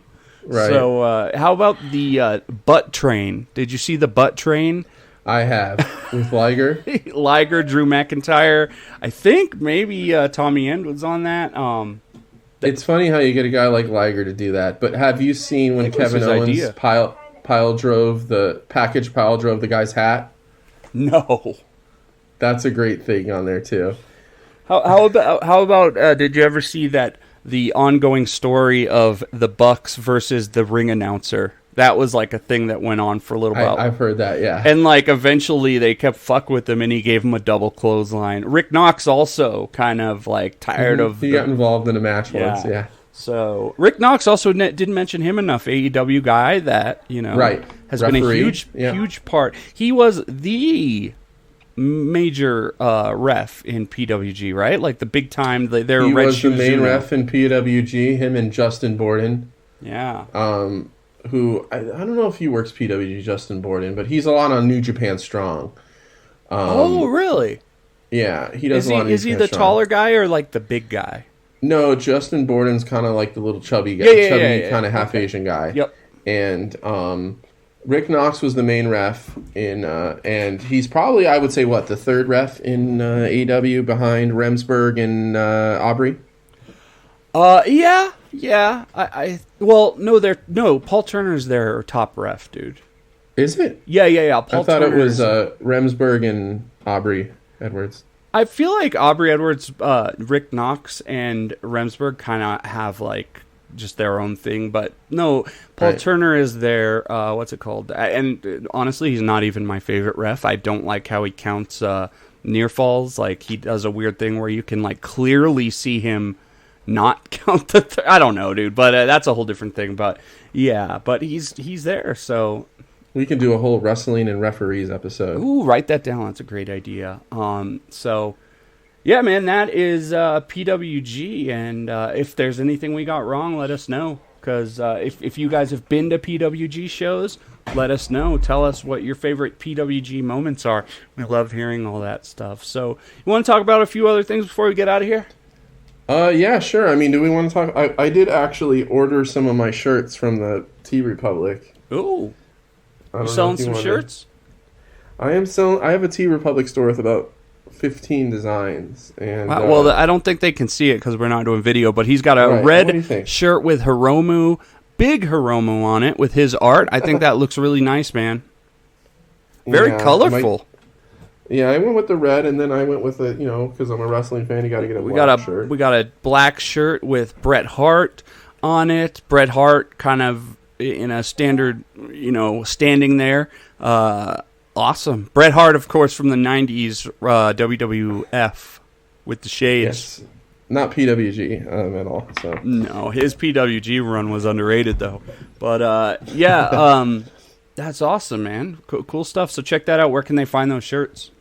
On TeePublic, and of course, if you go to @InRingArt on Twitter and Instagram, all my link trees on there for the original drawings and T-shirts and all that stuff. Awesome. Well, I got in some Twitter drama yesterday, but I've decided I am not. I saw a little bit of that. I'm not gonna. Here, I'm just gonna say this. I am not gonna use my podcast to engage in Twitter drama. So I'll just put it this way. I know you said the whole "I don't trust you if you do this stuff," but it was kind of a hyperbole, to be honest. I'm a victim to being a phone watcher, where I'm not paying attention. I gotta put my phone on the other side of the room and really give it. And that's. I woke up this morning because I watched the New Japan show live last night because it was a 9 p.m. start. It's very doable for somebody like me. Totally. But I was still fading out a little bit towards the main event, and I woke up this morning and watched it in full with the phone charging on the other end of the room. And just, of course, you get a whole new appreciation for it. So what I would say to those people that are commenting and going in there, like, if you can consume something like that and do it, go for it. I don't give a shit. But to me, I can't really. I know I'm not getting everything out of the match that way, but that's just me. That's a personal preference. It's a subjective art form. So you could just rephrase that in a way by saying, like, I don't know how those people are commenting in chat rooms and watching wrestling matches because there's no way I could do that. I really need to focus on the match. It's not really.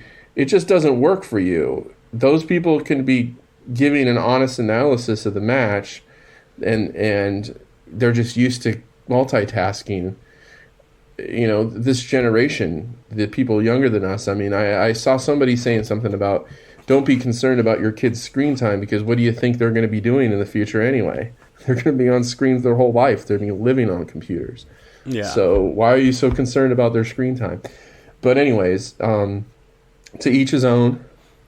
And to each his own. And again, I'm really not going to even comment on it because, again, I've always disliked when podcasters use their podcast to get in Twitter arguments, and that's not what we're here for. And also, people are reading every word of yours, just waiting to jump on you for something. And, if you said what you said in a verbal form, they probably wouldn't have taken it as much as just reading it off of Twitter. So, I mean, that's just the way it is, right?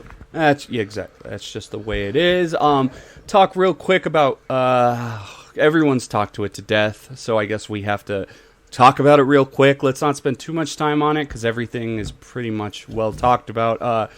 Cody. Well, I guess... I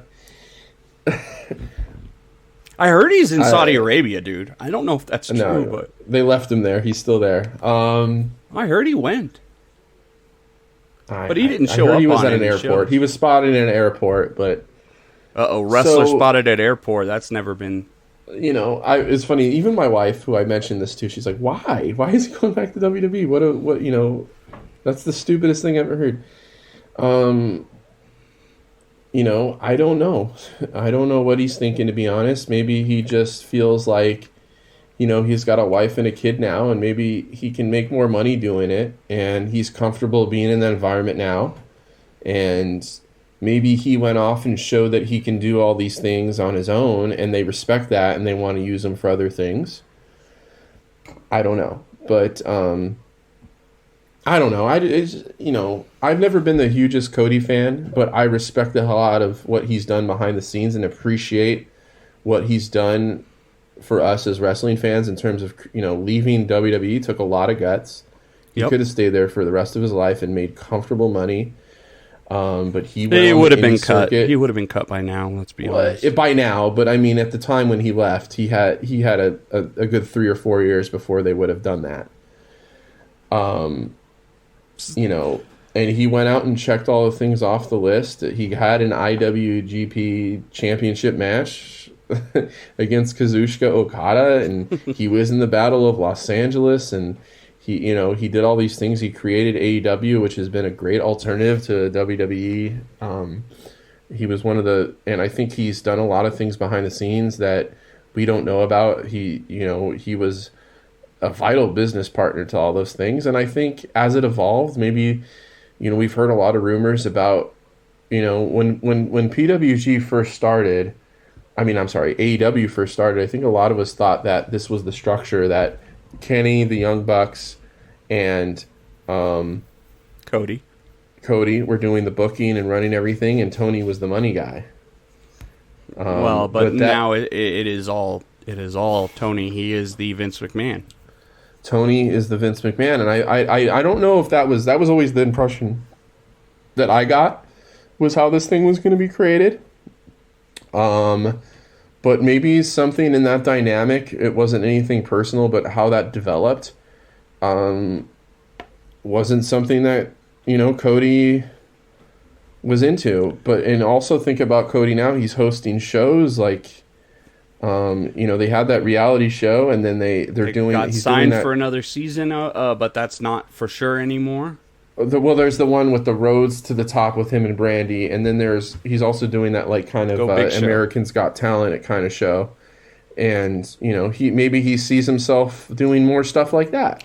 Maybe in my eyes, he probably sees himself as being a possibly John Cena level talent and branching out, and I think he might be looking for a bigger platform, but also there were, I guess, some creative differences that I don't know a ton about, but it was a shock. It was a shock to everyone. It was a shock to Kenny Omega. Let me tell you this, so I always love hearing what the casual wrestling fans think, because they have such a different view of wrestling than you and I do. Oh, absolutely. And my sister is a AEW every week watcher, okay?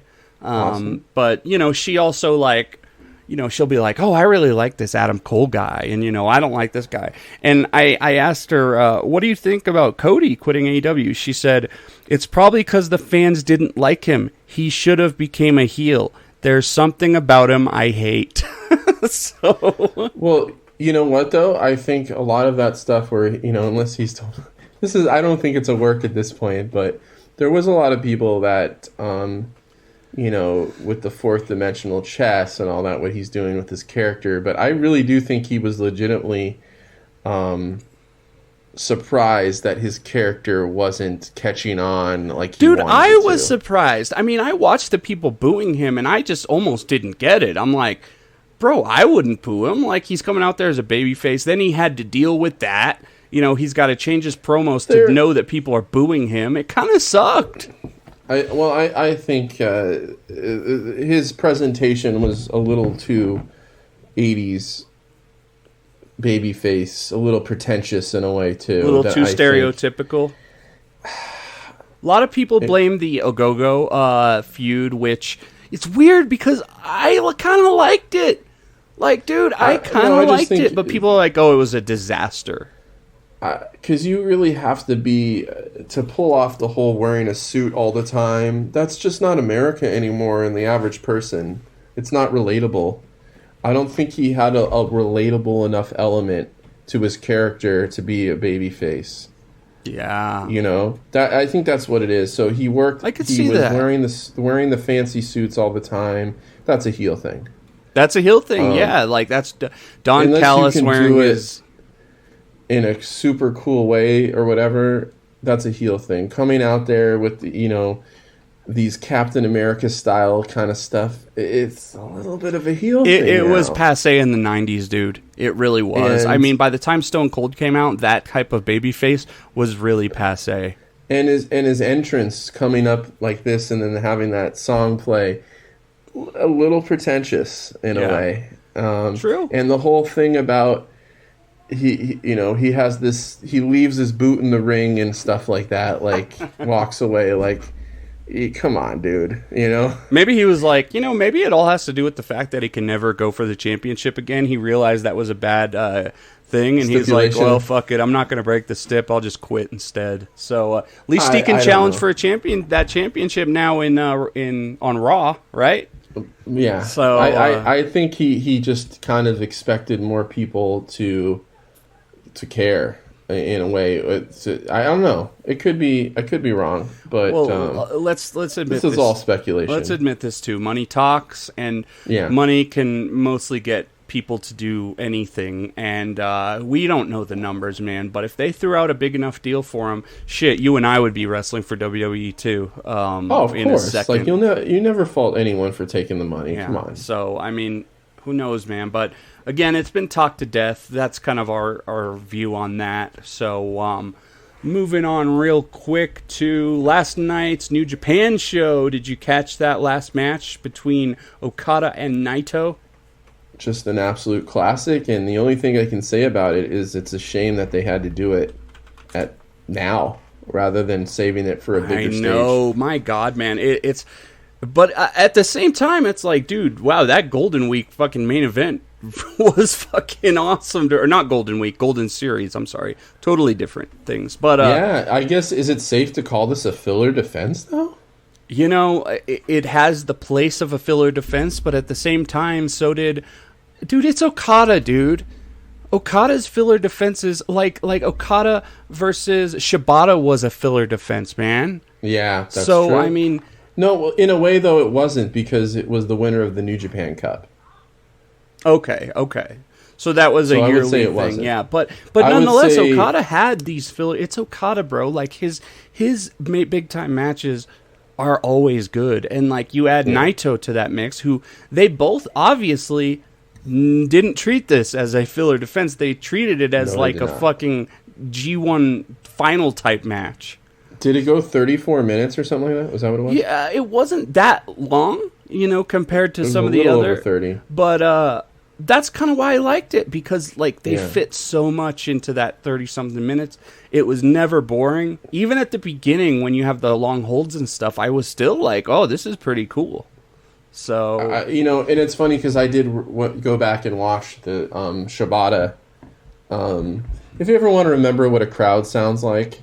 And of all of the New Japan that I've watched since I've been into it, I have never heard a hotter wrestling crowd, in Japan especially, than the Shibata Okada match. Yeah, yeah. Incredible. Well, I Incredible. mean, you go watch early 90s All Japan and we will have a whole different talk, but yeah. Or just, 90s, anything.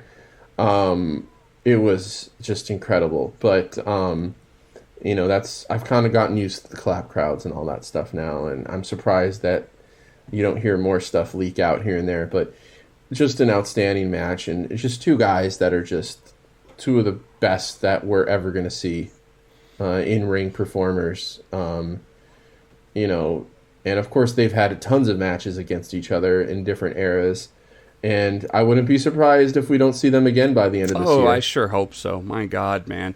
I really think, to me, I'm like, I want to see Naito get that title now. Come on, give it to him one more time, dude. Right. I mean, we still have the G1, and but then there's a lot of guys that need to come back over and get their crack at it too. And I mean, who do you see taking it off Okada? Oh God, man! Whether it's now or 2 years from now, I think we're gonna have to wait. Probably Ospreay is my quick reaction, but we're gonna have. You know what mine is? Mine is Jay White. Yeah, Jay White hasn't really been in Japan that much, so things are going to have to change a little bit, man. I know, of course, but I think once he gets back over, they're hitting the gas pedal with him. Yeah, I would like that. I know that Ospreay's going to be in Japan soon, for a while. So I think during it's definitely an early favorite for the New Japan Cup and possibly the G1. And, of course, we can't wait to see who's announced for this 48-man New Japan Cup, because they are going to have to go out of the company. We're supposed to be getting it tonight. Really? Yeah. I thought it was like March 6 1st. p.m. They said 6 p.m. local time is what Kevin and Chris... By the way, Kevin and Chris were outstanding, especially in that main event.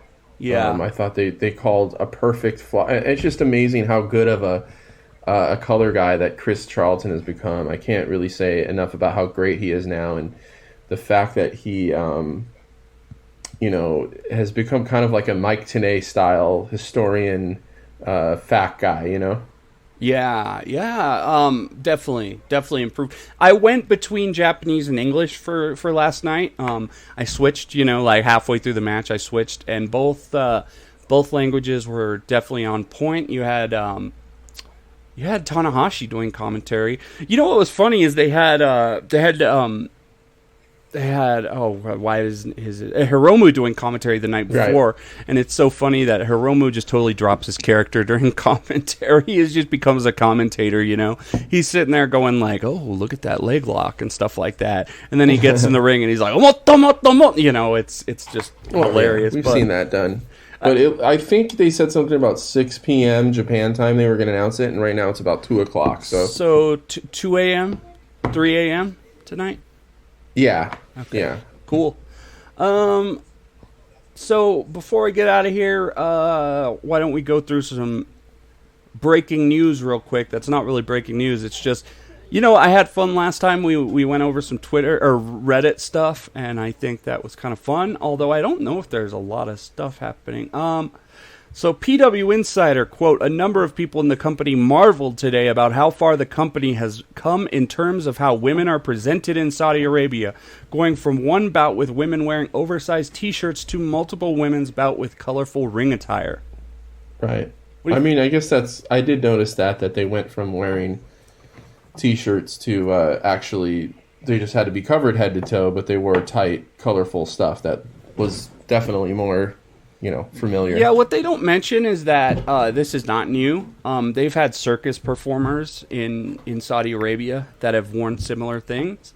So they are kind of trying to make it seem like they're just reinventing it and that they're responsible for all this. But it's probably more of like what the... King of Saudi Arabia or whatever allows, Well, I think the whole idea was they were going to tippy-toe, their way around this stuff, and I don't think you're eventually going to see them wearing their regular gear. I don't really think that's going to happen. Yeah, I think showing cleavage, and sadly, they're so sexist there that showing arm skin is considered... risky. Yeah, the guys can go out there with the Speedos. Yeah, totally backwards. Well, we can just totally debate this whole thing with the Saudi Arabia thing, but whether they should be doing it or not. But then when you look at how much money they're making more money than, AEW's entire TV deal is with this stuff. I was thinking about this today on the drive home. I was like, okay, you live in Saudi Arabia, WWE's become like your home promotion, right? I mean, shit, I live in the United States, and I don't get to see WWE multiple times a year. They come here like once a year, and I live in a big area. What the fuck, dude? You live in Saudi Arabia, you're like, shit, yeah, every 2 months we get a WWE show. Feels like it, doesn't it? I mean, dude. It's their PWG. It's their PWG, exactly. Like, what the hell, man? That is wild. Hey, I will say this, though, for all the bad stuff about Saudi Arabia thing, no excuses for all that stuff, but I will say this. If you're a little kid, you get to go to some awesome shows. I mean, if you're a kid, So shout out to the little kids that get to go to these shows. Yeah, good for them. Even if it's for questionable reasons. 33 years ago at the Chi-Town Rumble, Ricky Steamboat defeated Ric Flair to become the new NWA Heavyweight Champion. You seen that match? I think I've seen those. It's one of the greatest matches. I know that I've seen their trilogy, but it's been years. I really should revisit that. Yeah, I feel like I've revisited that match in particular like 4 times, and it's always like I don't remember anything about it, and it's always good. It's like, yep, that is a great fucking match. So 33 years ago, wow. You guys are brushing your teeth once I'm done. Of course, back then we were watching WWE, right? WWF. I mean, what year was it? 33 years ago, 1989, is it? I was probably watching WWF. I wasn't paying that close of attention at that age, but I was 3 years old, dude. I was definitely watching Hulk Hogan. I was 7 or 8, probably. Tama Tonga kicked out of the Bullet Club? No. Yes, God gone. Jay White turned on him and let the Good Brothers back in. What? Big story. So what's going to happen here? Is Tama going to join Hontai? I would say defaultly he's in Hontai now, right? He just signed a new contract, dude. Yes, he did. Wow. Yes, he did. He was a free agent for a few minutes. I was a little surprised because I felt like he was one of those guys that wanted to stay in the United States a little bit more just because he's got a family and all that stuff. And I remember at one point they literally sent him home for 2 weeks and he came back. Or 2 days or something like that, and went right back to Japan. If you want to, his podcast is actually pretty good. It is good. I mean, look, it is hit or miss for me, but it's kind of a low quality podcast in the sense that he just says whatever, and it's not edited that much and stuff, which I really enjoy. No, it's a good show, and I like the co-host and all that stuff, and sometimes it gets a little too many people on the show. Oh, but when it was just all the patrons. Yeah, well, sometimes, but when it's just, I get used to those people too, and they're not a problem. To me, it's like, oh, this is a new person, they're annoying, but it's only because they're new. But once I listen to a few weeks, I'm fine with them. Justin, I just had an idea. I'm sorry to interrupt, but you make more money than me, but I'll help you. We're gonna be a patron for Tama, and you're gonna go on the show, boy. You're gonna hype Wrestling And. Yeah, that would be pretty cool. Or, it's funny because we're only a few connections away from doing that kind of stuff. How much has his patron cost? I don't even know, dude. But I feel like let's not talk too much inside baseball on the podcast. So, right.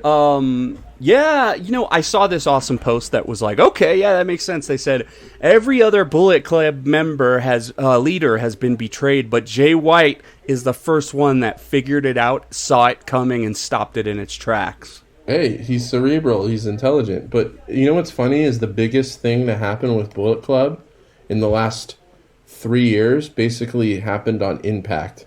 I know. That's probably not a good thing, but also, hey man, they got to keep people outside wrestling. Of Evil joining, right? I guess. But in the last year, the biggest storyline kind of thing in Bullet Club, other than show join, but I think Tama, they're the OGs, man. Tama. the God getting kicked out is a way bigger story than Show joining. No, that's huge. They've been part of the Bullet Club since the inception, and I mean, not both of them, but I think Tama Tonga, I believe, and that it's huge, man. That is really cool that they did something like that. I think they both can be really good baby faces, unless they decide to go with a heel group, but we are yet to see. That is exciting news, and some moving and shaking in New Japan. And, you know, New Japan has done angles in America, and they kind of have to nowadays. So, there you go. I mean, it seems like they almost have more going on outside the promotion than they do inside.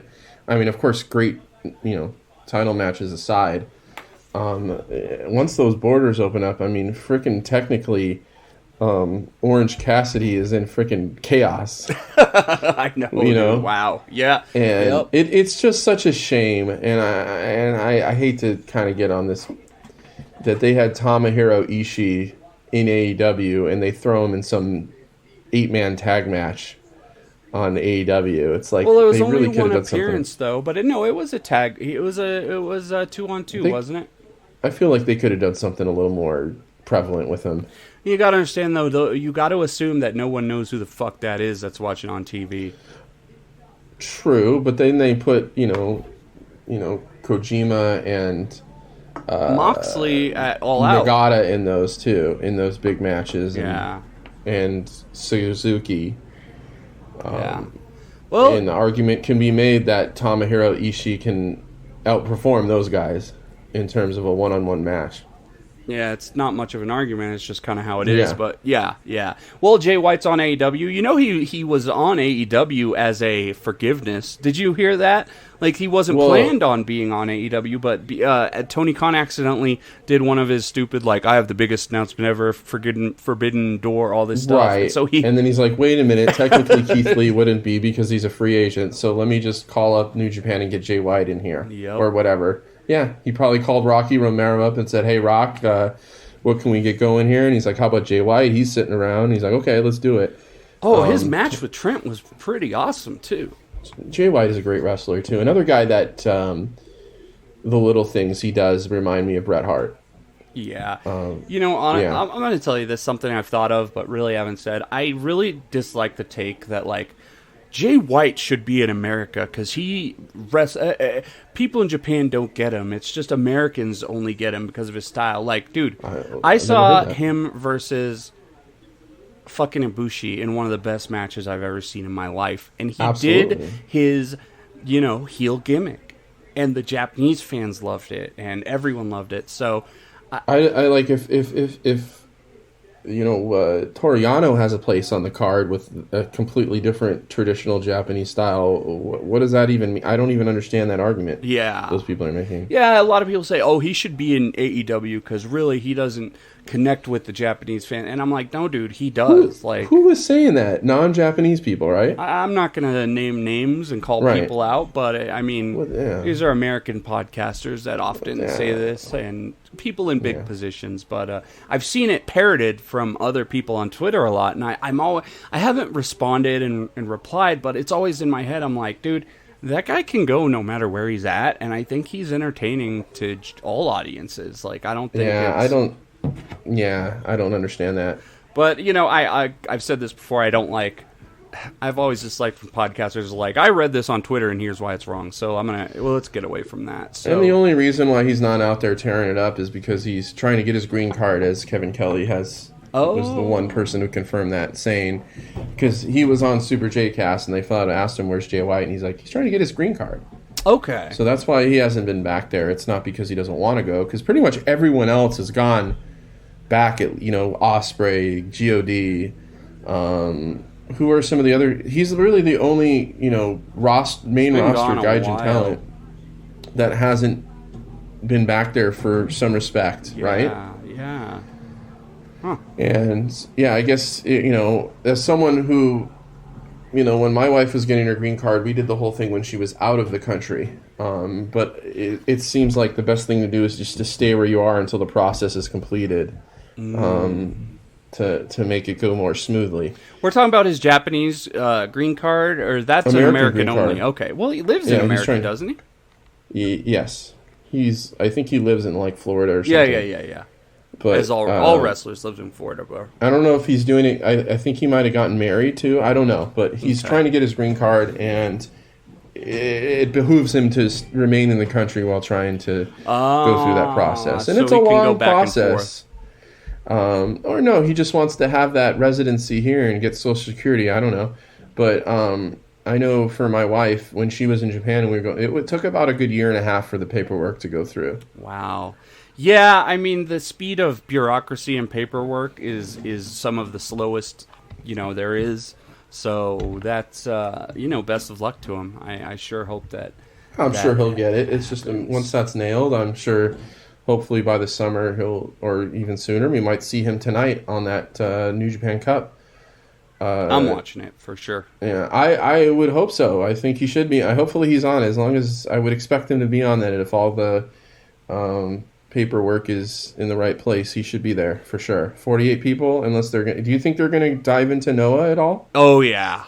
You think so? I think we got Noah. I think we might see some people from. It's definitely going to be juniors and heavies for sure. Yeah.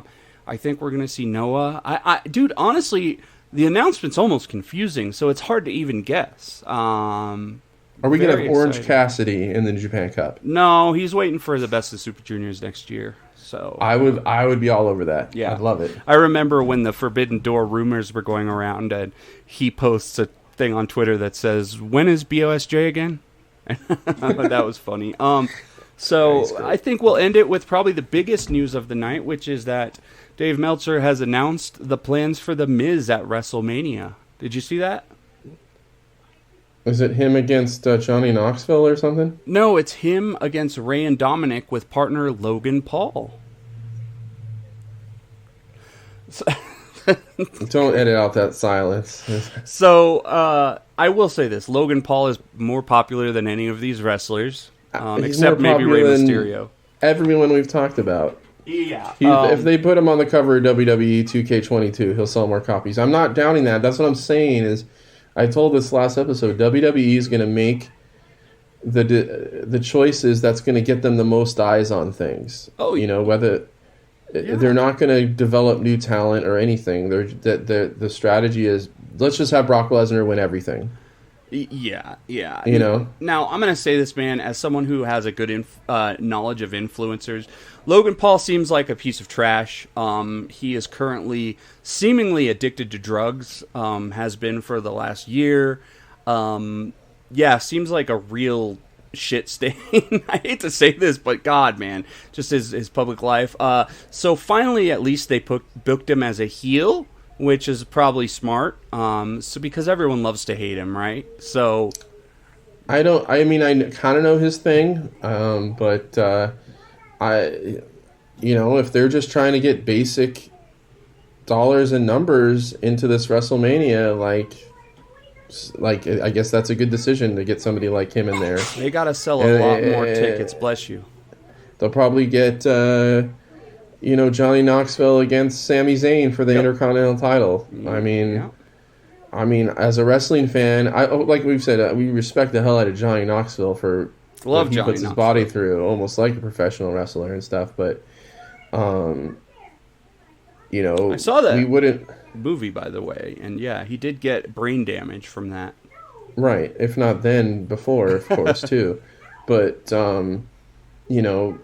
this is a different product than we have grown to enjoy elsewhere, right?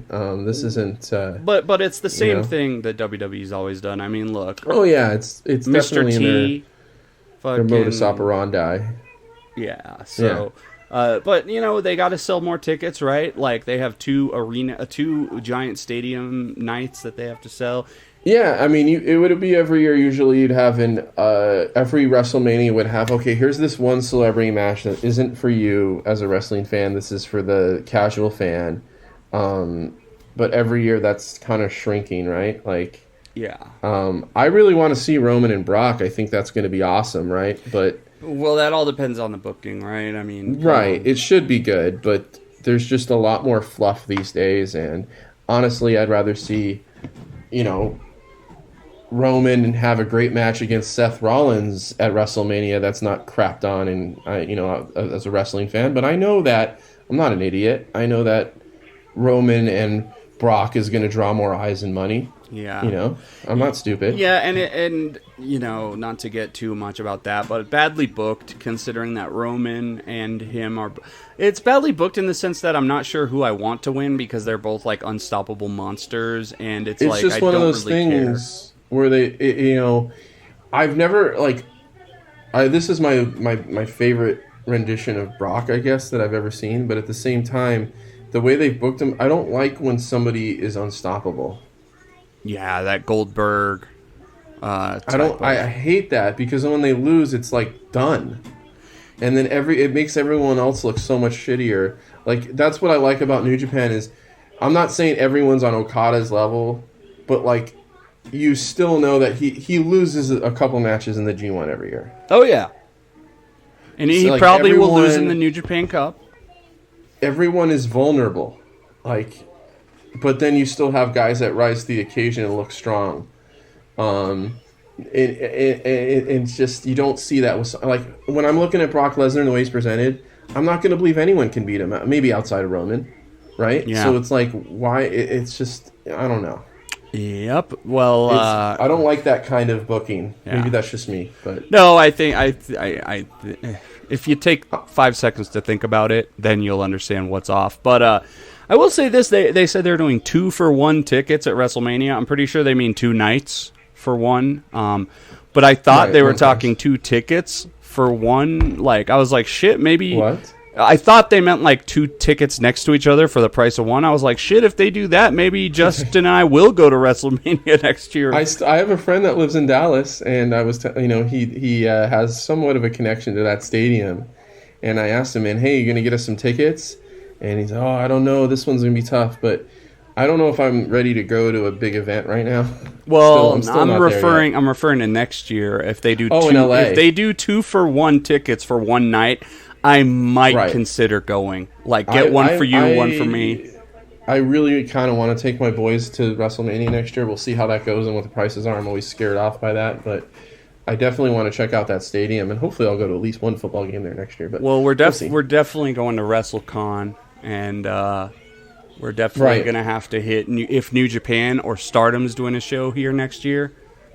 Is Stardom doing a show at WrestleCon? Well, no, but they did in the past. They did do back before COVID, when they had the WrestleMania in New York City. They had a DDT show, a Stardom show. Pre-pandemic. Yeah. So next year, it's always a possibility. But if there's any, we could be dealing with the Heineken virus or something next year. Who knows?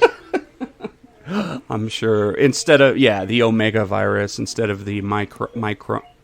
What's it called? Omicron. So it's definitely possible. But hopefully everything is good, just like the podcast you guys just listened to. Very good. Good job, Justin. I appreciate you, man. Thanks for letting us know about all your PWG knowledge. It's good to get someone that's been there, done that. Yeah, I'm definitely not an original fan or anything for sure, but I've been to a few. So... awesome.